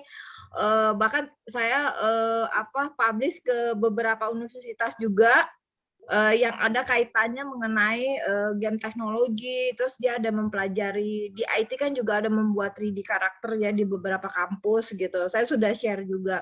Jadi ini sering-sering ya Pak. Makasih Bu. Ya saya sangat senang sekali. Bisa. Ya nih Mas Ivan kapan nih datang ke Polimedia kita bisa sharing-sharing, collaborate gitu. Boleh Bu. Kita mau ada buat ini Mas, rencananya tahun ini kan kita sudah ada kerjasama, jadi pengennya ada kerjasama untuk industri tapi masuk ke kampus, jadi namanya Teaching Factory. Nah, salah satu syarat Teaching Factory itu adalah industrinya harus punya rekanan industri yang memang nge-guide atau nge-guideline mahasiswa dalam produksi animasi tadi itu ya, pipeline-nya itu. Jadi mahasiswa aktif yang mengerjakan, namun ini tetap di koridor si orang industri itu melihat standar industrinya seperti apa. Karena kan kalau akademisi ya pasti bilang oh keren bagus gitu ya, tapi kan di industrinya belum tentu bagus, belum tentu diterima kan gitu loh. Nah ini yang kita juga pengennya kita tingkatkan khususnya karya-karya animasi karakter itu di Indonesia Mas gitu loh. Boleh loh, kita kapan ketemuan? Pak Rudi, ayolah kapan kita ketemuan? Kopi bareng gitu kayak gitu loh. Iya, baik Bu Tri Fajar. Terima itu kasih. aja dari saya. Terima kasih. Ya, terima kasih. Ya, mudah-mudahan kita bisa punya kesempatan nanti tuh Mas Ivan bisa boleh berkunjung ke kampusnya Polimedia. Sangat dinantikan.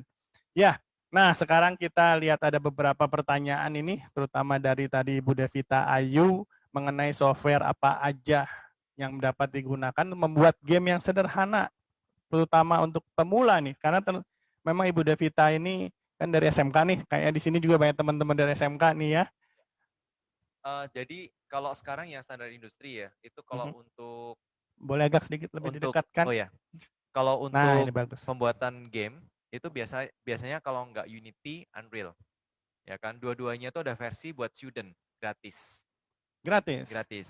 Oke. Nah, buat belajarnya Mhm, sebenarnya saran saya jangan belajar dari scratch banget ya, tapi asal udah punya dia pakai bahasanya C Sharp mhm, dan kalau bisa download yang modul-modul yang sudah gamenya udah jadi, mhm. terus diutak-atik jadi reverse engineer itu jauh lebih cepat. Sama kemarin saya juga ngusulin ke bagian animasi Pak, itu kalau mau kenalin animasi gimana, jangan mulai dari modeling apa sama animasi, kalau mau animasi dari belakang aja. Ini animasi udah jadi, coba dibikin, taruhlah kalau lari atau jalan, dibikin gate-nya beda. Gate itu gimana ya? Jadi kalau orang, misal paling gampangnya itu kalau orang normal Mhm, sama orang yang cedera kakinya itu mhm. jalannya kan beda, itu namanya gate. Oke. Kalau orang berotot gagah gitu sama orang yang kayaknya nggak pede itu gate-nya beda. Cara dia berjalan tuh beda. Itu Oh, namanya gate. Nah, mhm. sebaiknya belajar dari reverse, dari yang udah jadi terus di. Mmm, oke. Nah, setelah bisa itu baru oh mereka udah lancar ngutak-atik gate-nya, baru diajarin rig-nya. Jadi kebalik, itu jauh lebih cepat. Oh, seperti itu. Jadi tidak mulai dari scratch ya, dari awal banget, tetapi bisa memulai dari game atau animasi yang ada ya, kita Betul, bongkar di situ ya. betul. Karena nanti waktu dia rig atau skinning ya, Mhm, itu weight painting ya, itu nanti baru ketahuan kalau misalnya kenapa kalau kita low poly pun di mhm, bagian siku sendi-sendi itu harus double loop misal. mhm.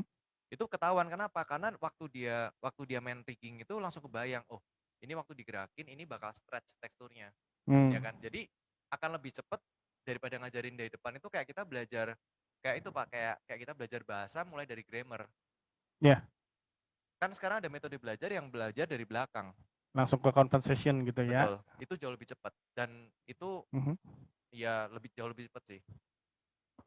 Oke, seperti itu kira-kira mudah-mudahan bisa menjawab, Pak, sebagai gambaran terkait mengenai untuk pengembangan aplikasi game ya. Ya, Bagaimana kita siap. memulainya, kalau mulai dari nol belajar Unity 10 tahun nggak habis kayaknya ya. Habis Pak. Habis. Oke, setahun aja jauh lebih cukup Oh, sebenarnya. sudah Setahun aja lebih lebih dari jadi cukup. cukup. Oke. Ya mungkin buat orang yang di atas 50 tahun kalau belajar baru baca 2 halaman udah ngantuk Pak biasanya. Di sini ada Pak Andi Rahmadi. Pak Andi, Pak, boleh bisa memberikan tanggapannya atau mungkin pertanyaan? Biar sebentar, saya buka dulu kamera untuk Pak Andi. Nah, Pak Andi boleh berdiri, Pak. Boleh kasih tanggapannya. Ya, Ketika mikrofonnya boleh maju ke depan, Pak. tentang industri multimedia, ruang dan tantangan dalam multimedia. Cek. Oke, baik. Terima kasih atas kesempatannya Pak Rudi. Perkenalkan Mas Ivan. Saya Pak Andi atau panggil Andi aja lah. Kenal juga. Saya kebetulan sebagai ketua program studi animasi di SMKN Negeri 71 Jakarta. Sebetulnya saya pribadi adalah orang yang pernah juga mengalami kerja di dunia animasi juga. Dan saya pribadi juga orang yang sangat suka main game. Saya sangat suka main game dari kecil sampai sekarang pun masih main game di Steam juga. Bahkan saya sering mendorong siswa juga, kalian jangan cuma sekedar main game saja. Kalau bisa nanti kita ke depannya, saya juga guru baru juga di sekolah ini, ke depannya kita akan mencoba gimana sih cara buat game, gimana sih kita itu bukan sekedar pemain saja. Kita kalau bisa tuh kita terlibat dalam pembuatan game dan kita juga ntar akan merasa ada bangganya ketika kita membuat game dan kita dilihat banyak orang tuh gamenya bagus bagus sekali gitu. Nah, dan saya tuh pengen juga minta saran dari Mas Ivan, gimana sih caranya supaya kita jurusan animasi ini bisa ke arah pengembangan game yang baik. Dan mungkin bisa dari Mas Ivan atau dari Ananta Rupa, sorry maaf. Sebenarnya saya sempat baca juga, kan saya juga sempat baca beberapa developer game di Indonesia seperti ada Agate, ada Happiness yang di Bandung itu ya, dan Ananta Rupa ya. saya sangat suka mengikuti game-game Indonesia juga, termasuk Lokapala saat mau launching juga saya sempat baca juga. Jadi saya termasuk guru yang suka gaming juga dan suka sempat nge-develop juga pakai Unity, cuma ya nggak bagus-bagus amat lah. Benar kata Mas Ivan, saya juga awal belajar Unity itu dari yang sudah ada saya edit-edit dan saya coba-coba lagi dan sisapnya saya lihat-lihat, oh ternyata isinya begini, beginilah. Dari itu kita bisa belajar banyak. Nah terus sekarang saya minta saran dari Mas Ivan, bagaimana kita SMK animasi ini bisa mengembangkan game yang baik atau mungkin kita bisa Nah, ya melakukan ada kolaborasi yang lagi dibilang dan oleh sisapnya Bu saya Tri. lihat-lihat, oh Iya, ternyata isinya Olimedia. begini, Terima beginilah. kasih. Dari itu kita bisa belajar. Jadi Dari Mas Ivan, bagaimana kita SMK animasi ini bisa mengembangkan game yang baik atau kita bisa ya, melakukan Kembalikan ke Mas Ivan. Sebentar, saya balikin dulu kameranya untuk ke depan biar bisa. Ya, silakan Mas Ivan. ya, terima kasih Pak.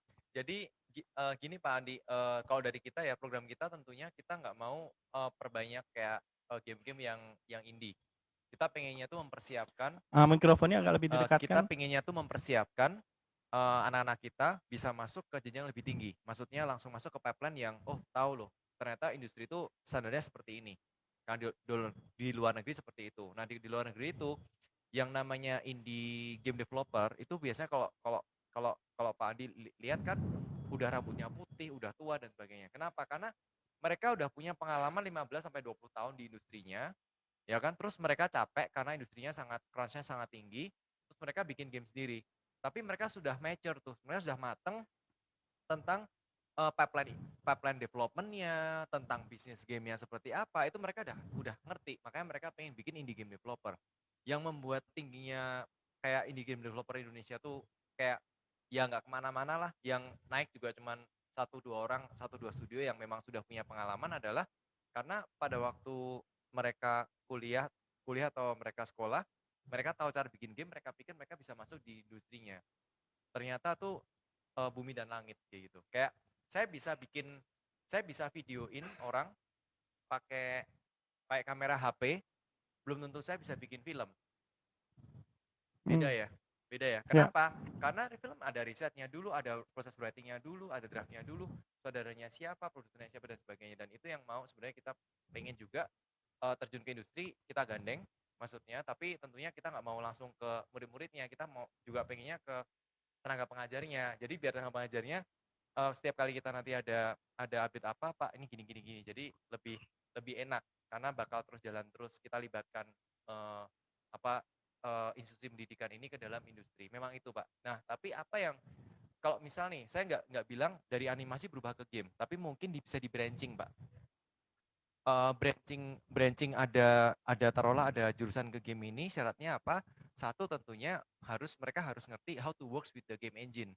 Gimana caranya bekerja dengan game engine-nya. Karena kalau misal kayak di animasi misal karena di animasi itu misal kita bikin scene, taruhlah bikin storyboard, bikin animatik, bikin animasinya, terus kemudian nanti ada shader lighting composition-nya, kemudian ya kan terakhir ada berapa layer composition yang mau kita atur, terus di render. Kalau di game kan nggak gitu. Antara shader sama shader lighting segala macamnya itu dilakukan dalam game engine. Nah, jadi mungkin langkah pertama adalah memperkenalkan mereka ke game engine.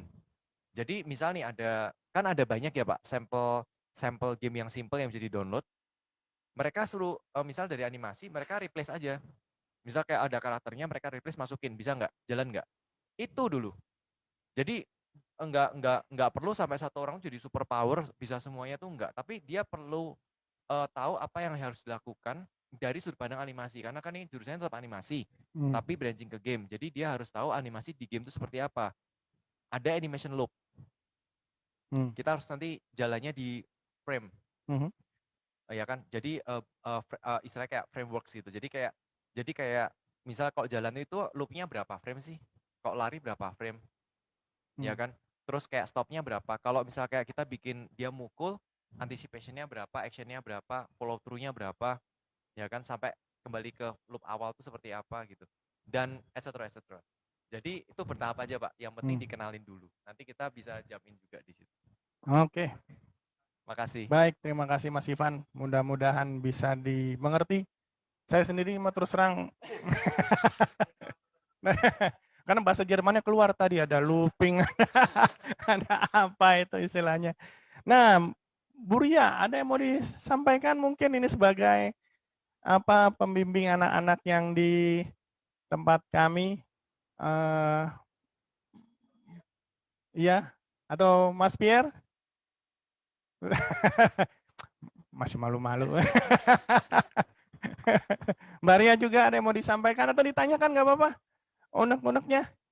Oh Mbak, saya ngeliatnya ke sono, saya pikir itu Mbak Ria ada di sono ternyata. Salah lihat saya. Gimana, ada yang mau ditanyakan?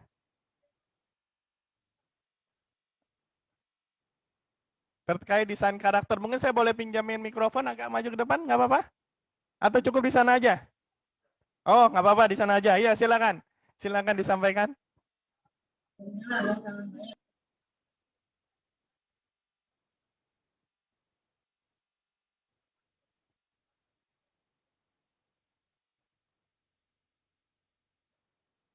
Nah, ini pertanyaannya banyak banget nih. Tadi saya mau saya mau ulangin. Begitu yang Satu-satu ya, iya. diingetin ya. Yang pertama dulu tadi apa yang pertama? Tuh jadi lupa. Oke, kenapa Lokapala berani mengambil tema Indonesia? Ya, silakan. Lebih tepatnya kenapa Lokapala mengambil tema Indonesia, ya kan? Karena saya orang Indonesia. Dan karena di industri konten atau industri kreatif ini semuanya berdasarkan dari culture kan, culture as industry. Jadi kita harus berani melakukan riset itu. Indonesia ini kaya, kalau kita lihat ya, Cina, Jepang, Korea gitu. Korea mungkin lebih banyak ke K-drama, ya kan? Tapi kalau Cina, Jepang, animasi, filmnya banyak, ya kan? Game juga banyak. Mereka ini culture-nya homogen, karena bangsanya kan satu, basically, ya kan? Jadi kalau kita lihat di semua seriesnya K-drama Korea pasti ada kimchi, pasti ada ramyeon, ya kan? Iya benar juga ya. Pasti ada itu. Terus kalau di Jepang juga sama, pasti ngomongnya nggak jauh-jauh juga. Pasti ada ramen, ada sushi, ada apa segala macam. Nggak jauh-jauh beda. Di Cina juga sama, nggak jauh-jauh dari Three Kingdom, Samkok, ya kan? Nah, Indonesia ini kita punya 300 ethnic groups. Masing-masing punya sejarahnya sendiri, mereka punya culture-nya sendiri, mereka punya budayanya sendiri. Ya kan, ini kita baru mau ngangkat, nanti ada ngangkat Papua nih, sama baju ada apa segala macam. Nah, itu ternyata rich dan mereka ini apa dari masing-masing ini tuh punya keunggulannya. Jadi kita bukan cuman karena pengen aja, tapi ada kebutuhan buat kita buat nonjolin ini Indonesia. Kita tuh nggak seragam, ya kan? Contohnya kayak baju gitu. Kita selama ini cuman ingat oh ya suku baju, suku laut. Kita tanya sama mereka mungkin juga mereka nggak merasa spesial. Tapi bayangin kalau misal saya bikin karakter baju, ya kan?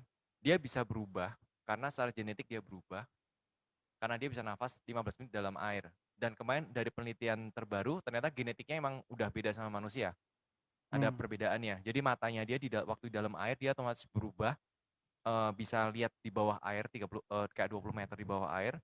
Terus dia bisa tahan nafas 15 menit itu, ada limpahnya membesar katanya. Tapi kalau menurut saya balik. Itu limpahnya mengecil karena mereka mulai mendarat. Tadinya mereka benar-benar suku laut. Maksudnya awalnya ikan. Ya justru itu orang laut Pak namanya. Orang laut. Dan itu memang ada di catatan Portugis zaman dulu. Oh oke. Dan apa namanya yang pengen kita achieve itu apa sih?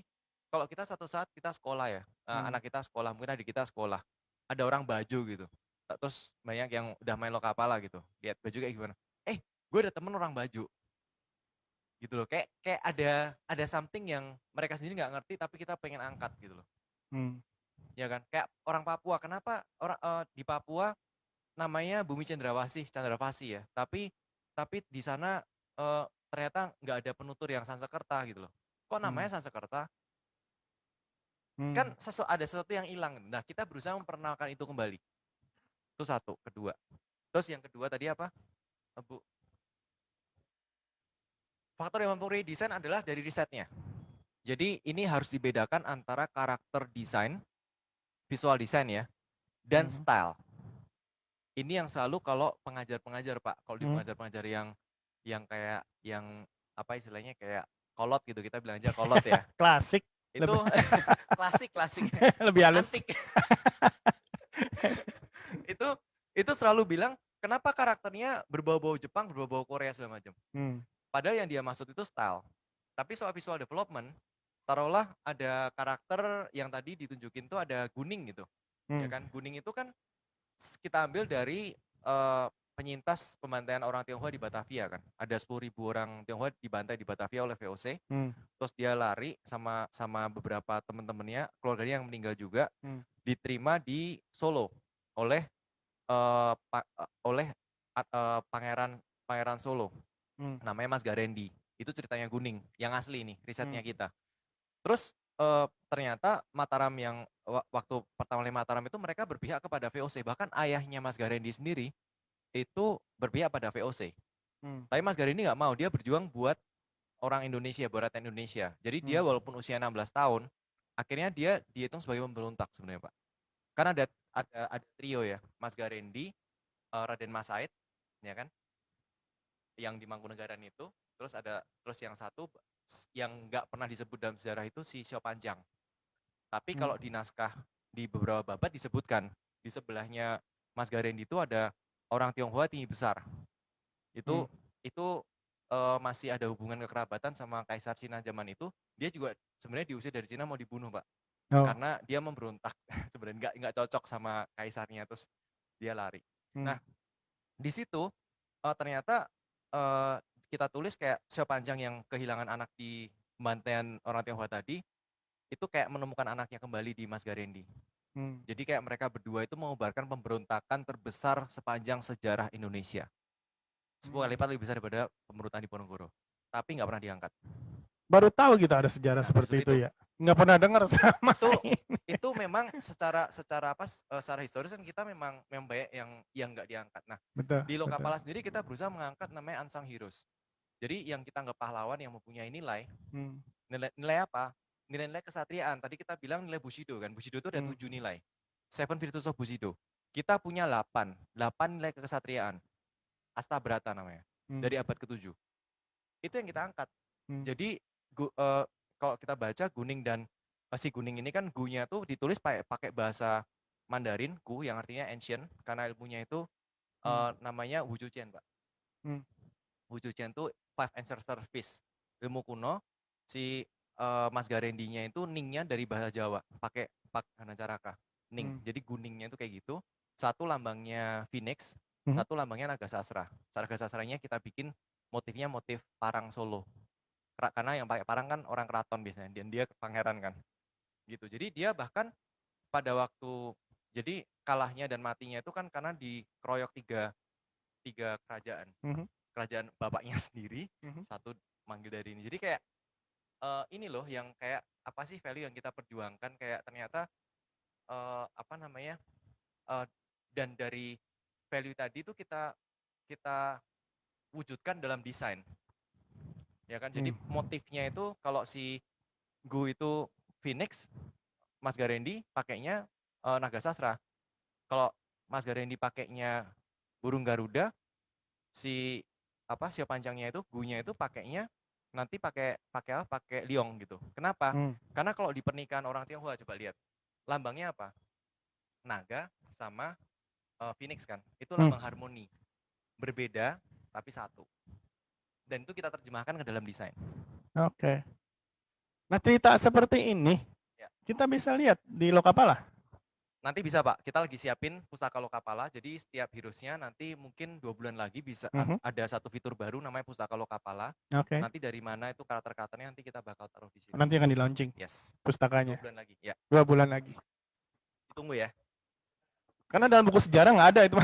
Dalam buku sejarah nggak ada. Seru banget ya ceritanya. Oke, tadi Bu Ria. Pertanyaan ketiga apa Bu? Boleh, nggak apa-apa. Kita sampai Isa kok nanti nggak apa-apa di sini.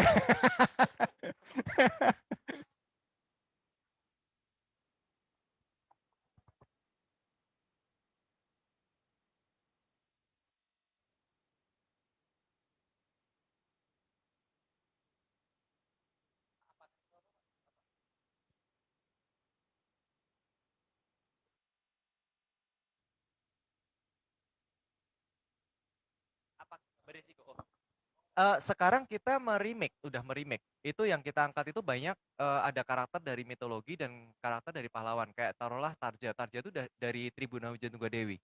Nama mudanya dia Dyah Tarja. Dia raja perempuan yang berhasil menyatukan seluruh Nusantara sebenarnya. Jadi bukan Hayam Wuruk. Hayam Wuruk tuh nggak pernah jadi raja. Maksudnya dia jadi Yuwa Raja, raja kecil, tapi dia nggak pernah memerintah karena udah patah hati duluan, terus kemudian galau-galau gitu sampai selesai. Sampai ya kan. Jadi sebenarnya memerintah itu Tribuna Wijanunggadewi dan itu kita ambil jadi karakternya. Gayatri juga kita ambil Raja Patni ya. Kenapa kita ambil Raja Patni ini? Karena dia putri terkecil dari Kertanegara. Ya. Dan kenapa kita angkat Raja Patni? Karena dia itu ditulis di naskah Pak. Itu dia meskipun muda tapi dia itu sangat secara wisdomnya sangat tinggi dan dia itu sebenarnya gurunya Gajah Mada, Empu Pramachan dan Empu Tatular. Raja Patni gurunya Gajah Mada? Yes. Karena Gajah Mada itu anaknya cucunya Kertanegara juga. Kita bisa lihat dari mana? Di Prasasti Singosari. Di Candi Singosari ada Prasasti Singosari, di situ tulis tuh. Nama aslinya dia tuh Jinodara. Dan kalau dari budaya Jawa ya, itu yang bisa mencandikan hanya keturunannya. Jadi misal kayak Hayam Wuruk itu mencandikan Gayatri kan gitu. Jadi ini udah pasti nih keturunan si Kertanegara. Udah pasti. Keren. Nah, itu yang kita sudah melakukan itu sebenarnya. Tapi pahlawan-pahlawan yang kita angkat tentunya yang sesuai sama kaidah-kaidah Lokapala istilah gitu. Kayak nilai apa gitu. Kita nggak sekedar kayak pahlawan zaman Orde Baru kita jadiin pahlawan di Lokapala, enggak. Banyak yang meleset kok gitu loh. Jadi nanti mungkin ada beberapa yang nggak kita masukkan emang menurut kita loh nih kok ada cacat secara karakter, kita nggak mau. Jadi kita ambil justru karakter-karakter yang mungkin nggak terlalu kelihatan di era Orde Baru, tapi kita munculin karena dia punya nilai. Itu syaratnya. Gitu. Beresiko? Yes, beresiko. Karena banyak banget waktu kita angkat pertama kali dulu ada Raden Wijaya ya, karena pendiri Majapahit. Ya. Itu banyak yang protes. Terus saya bilang, loh Raden Wijaya ini banyak yang protes kan, karena Majapahit itu ya perang bubat, dihubungkan sama perang bubat. Raden Wijaya itu cucu Raja Sunda. Oh, baru tahu. Jadi pendiri Majapahit itu adalah cucu Raja Sunda. Dan gini-gini yang perlu diluruskan lagi. Kenapa? Karena peristiwa perang bubat yang didramatisir itu kan dari naskah Sundayana yang ditulis di Bali 300 tahun kemudian. Yang nulis juga mungkin ada hubungan sama VOC karena mau membelah antara Jawa Barat sama Jawa Timur. Dulu belum ada Jawa Tengah ya. Jawa Barat sama Jawa Timur gitu. Karena Sultan Agung kan. Makanya dimunculkan naskah itu. Tapi itu dipercaya. Jadi kayak sampai sekarang jadi kayak patokan mati gitu. Padahal ada cerita lain yang nanti kita bahas lain kali. Banyak yang bisa digali ya rupanya. Iya, luar biasa risetnya. Ya, yang dilakukan oleh Lokapala dalam hal ini atau Anantapura. Anantarupa, sorry, balik-balik.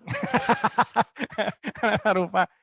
Ternyata membuat game segitu jauhnya ya, harus menggali sumber cerita dan yang lain-lainnya. Bahkan yang kita aja selama ini tidak tahu dalam pelajaran sejarah aja kita tidak pelajari itu dan justru kita menemukan hal baru. Hal positif yang kita terima di sini adalah menurut Mas Ivan bahwa kita mesti percaya diri ya. Jadi dengan bahan-bahan lokal pun kita bisa bersaing di dunia internasional. Iya, Pak. Justru banyak teman-teman yang merasa ragu justru ya pada saat kita menggali sejarah dan cerita-cerita kuno Indonesia rupanya. Betul. Jadi jangan sampai kejadian kayak Raya kemarin. Tim Disney, ya kan? Cuman riset di Indonesia dan Southeast Asia, terus ngangkat jadi film Disney. Kita seneng sebagai wah ini diangkat, tapi itu kita rugi sebenarnya. Kenapa? IP-nya punya Disney. Dapat apa kita seneng? Kan gitu. Ya. Terus ada orang lagi yang bangga, oh aku kerja buat industri Pixar gitu di sana. So what? IP-nya bukan punya kamu juga kok, bukan punya Indonesia.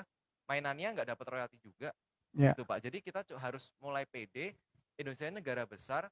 Saya percaya orang Indonesia ini juga pinter, ya kan, dan punya capability. Tapi memang harus digarap dari sekarang nih.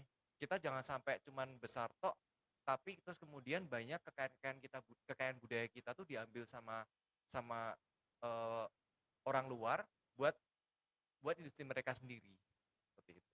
Oke, nah ini ada satu pertanyaan nih Mas Ivan terkait dengan apa Lokapala ya dan juga tokoh-tokoh kesatria yang diangkat di sana. Saya nggak tahu ini Mas Muhammad Ilham Faisul Haq, salah satu mahasiswa Polimedia rupanya, ada rencana untuk para kesatria Lokapala agar bisa berbahasa Indonesia. Ya, eh, saya jawab gini. Hmm. Mungkin kalau teksnya iya, kita ada teks bahasa Indonesia ya. Tapi Oke. berbicara mungkin nggak semua kesatria. Karena bahasa Indonesia tuh nggak berbudaya.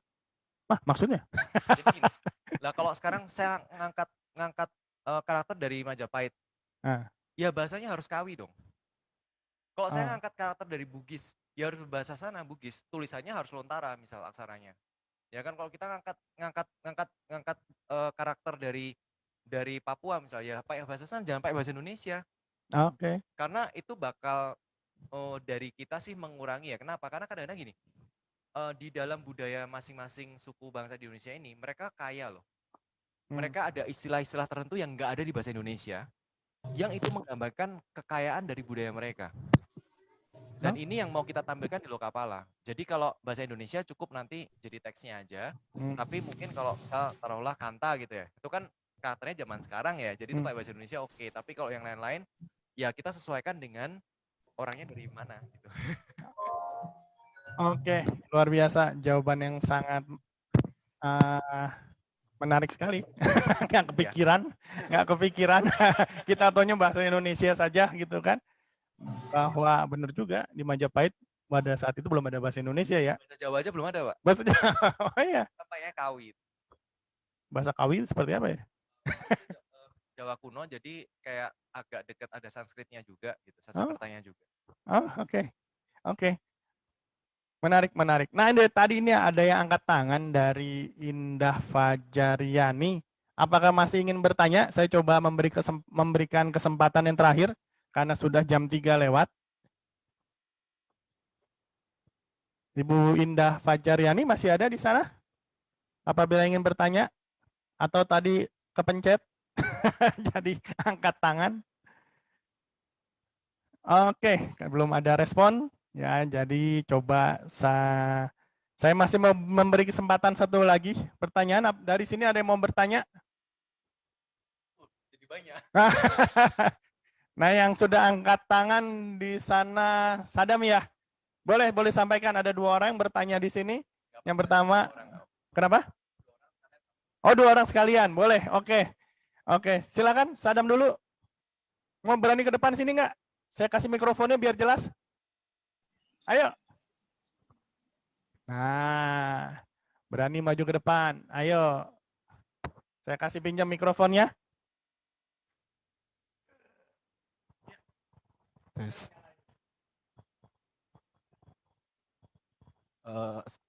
Perkenalkan, nama saya Muhammad Sadam Widodo dari SMK Negeri 7 Jakarta. Saya mau bertanya, dalam mendirikan Anantapura ini sampai kakak bermitra dengan perusahaan terkenal, saya lihat di websitenya itu ada mitra perusahaan terkenal ya. Pasti bukan hal yang mudah. Pasti awalnya membutuhkan dukungan, terutama pasti tim. Lalu untuk mencari tim itu pasti butuh kayak saling kepercayaan atau apapun itu. Bagaimana kakak mengatasinya untuk mencari sebuah dukungan itu? Atau ada tips untuk mendirikan bisnis ini agar bisa berkembang terus? Jadi kalau saya lihat ini pertanyaannya soal entrepreneurship ya. Yeah. Entrepreneurship karena memulai bisnis. Jadi bukan Anda masuk ke industrinya, tapi Anda memulai bisnisnya. Nah, ini 2 hal yang beda ya. Kalau kita masuk ke bisnisnya berarti harus terima resikonya. Kita mulai itu Anantarupa dengan satu project. Jadi kita mulai dengan satu project, saya bikin proposal Pak waktu itu sebelum Anantarupa saya kan di industri film ya. Jadi saya dulu jadi di industri film dari stuntman, dari bawah banget tuh. Pernah jadi stuntman? Pernah. Dari bawah banget, dari stuntman. Jadi stuntman sampai yang sekarang masih aktif itu pasti masih kenal saya. Badannya keker pantesan.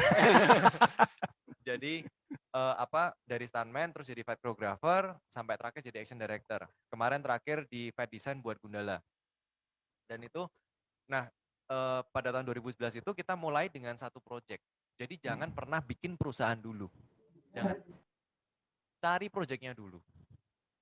Oke. Saya kan perantau ya, dari Solo ya. Saya nggak punya teman di sini. Jadi saya mau bikin tim gimana? Saya nggak ada teman sekolah saya udah lulus, udah pegang bisnis sendiri-sendiri, bisnis orang tuanya gitu, ya kan? Terus susah gitu loh. Jadi kayak saya cari project dulu, dari situ baru dapat projectnya, baru bikin tim. Karena setiap project kan ada masa persiapan kan, preparation. Nah itu saya bikin buat bikin tim. Nah dari situ bergulir.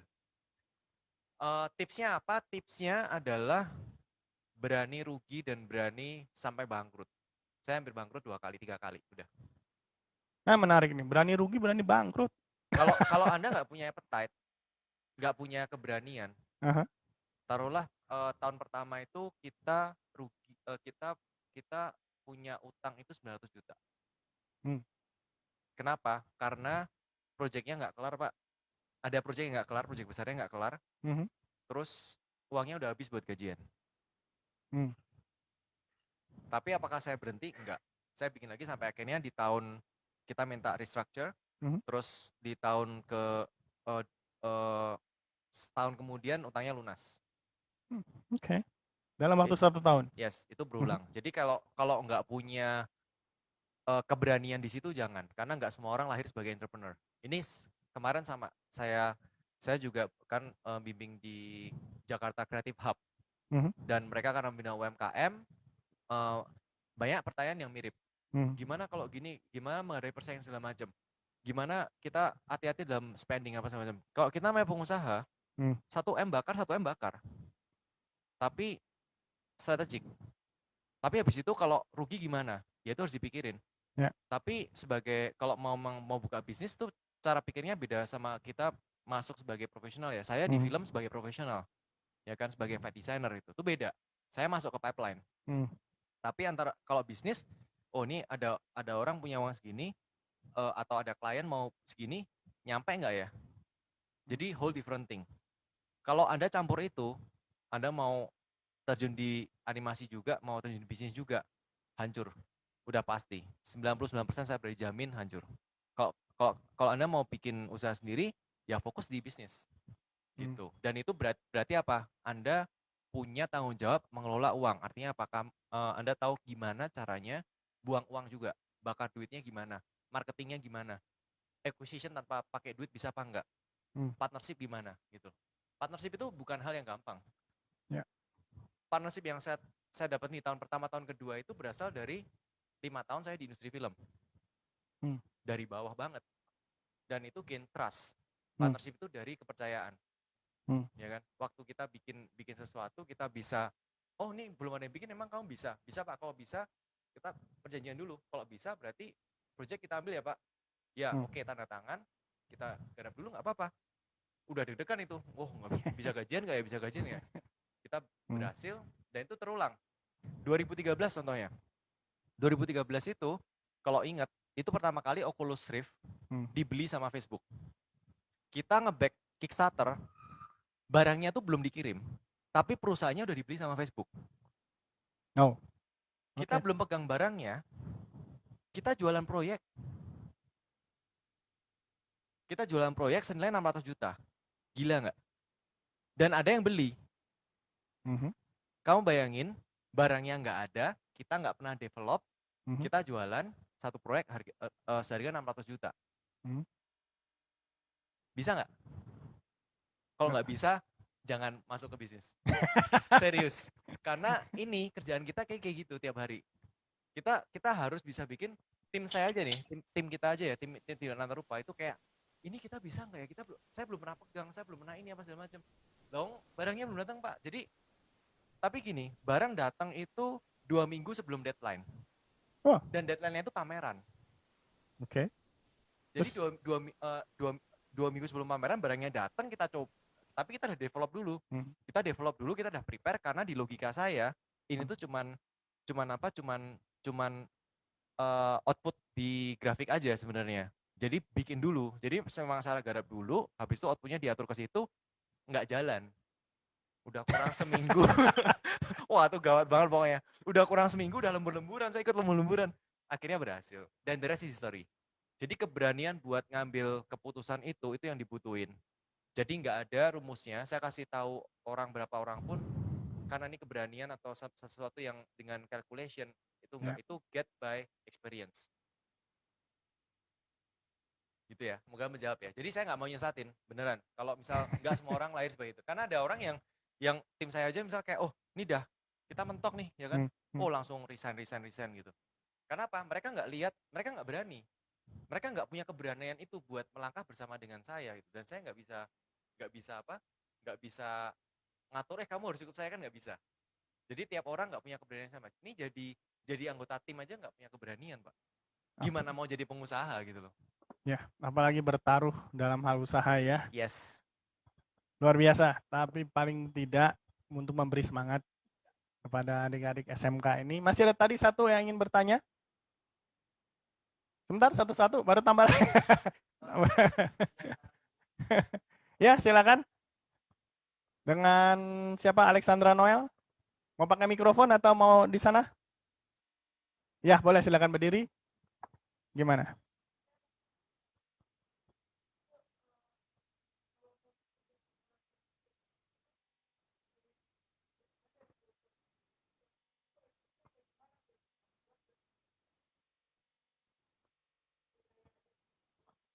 Innovation ya.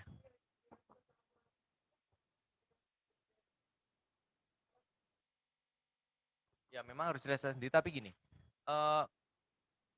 Sebenarnya gini, desain is design, as a creative design, culture appropriation is different thing. Karena gini, contohnya misal nih, ini kejadian lucu nih, satu film yang dulu filmnya tuh satu tokoh di Jogja, tokoh keraton, tapi batiknya warnanya biru. Nah itu cultural appropriation. Kenapa? Karena parang yang biru itu buat terah Solo. Oh. Nah udah pasti ada butuh tim. Tim saya ya, tim riset saya itu ada ahli aksara kuno, ada dia juga jago epigrafi, barusan ngambil S2 arkeologi, terus saya sendiri juga di riset kayak arkeologi, filologi itu saya juga. Jadi kumpulin tim, harus kumpulin tim sih, nggak bisa riset sendiri, itu intinya. Terus kedua, yang mau kita ambil di mana? Kenapa? Karena tujuannya bukan membuat itu akurat kalau bukan konteksnya. Taruhlah gini, kalau kita mau merefleksikan satu orang yang mungkin nggak terlalu jauh gitu, terus kita pengen menggambarkan itu dengan seakuratnya, artinya dalam historis ya oke. Tapi kalau kita kebutuhan dalam game atau animasi, yang penting itu cuman simbolismenya. Contohnya Raden Wijaya gitu di tempat kita ya, Wijaya ya. Itu kainnya itu yang merah itu kain grinsing. Tapi kita nggak ceplokin semuanya grinsing sampai penuh banget gitu. Kita cuma ceplokin dikit gitu, as an accent. Jadi ada desain modernnya juga gitu. Itu sih paling. Masih ada ruang gerak berarti ya, Masih dengan memberikan variasi masih di sana. ada ruang gerak. Asal jangan misal kayak, oh ya tadi tuh kayak keratonnya di Jogja tapi batiknya warna biru, nah itu ofensif. Next. Ya, baik. Terima kasih. Satu lagi terakhir karena memang kebetulan kesempatan yang langka. Boleh siapa? Ya, silakan. Ayo. Mau maju ke depan sini nggak biar suaranya lebih jelas? Di situ aja. Ya, silakan. Ayo.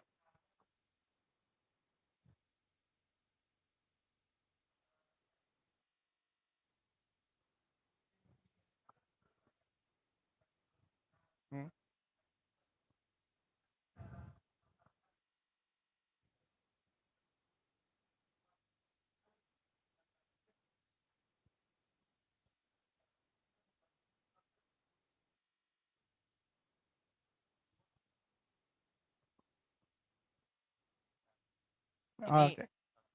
Ya, langsung saja. Ini sebenarnya debatable ya, karena gini, harus dipahami dulu antara promosi dan marketing itu dua hal yang beda. Kalau Anda udah tahu marketnya siapa, marketnya udah pasti mau beli dan sebagainya, itu namanya promosi.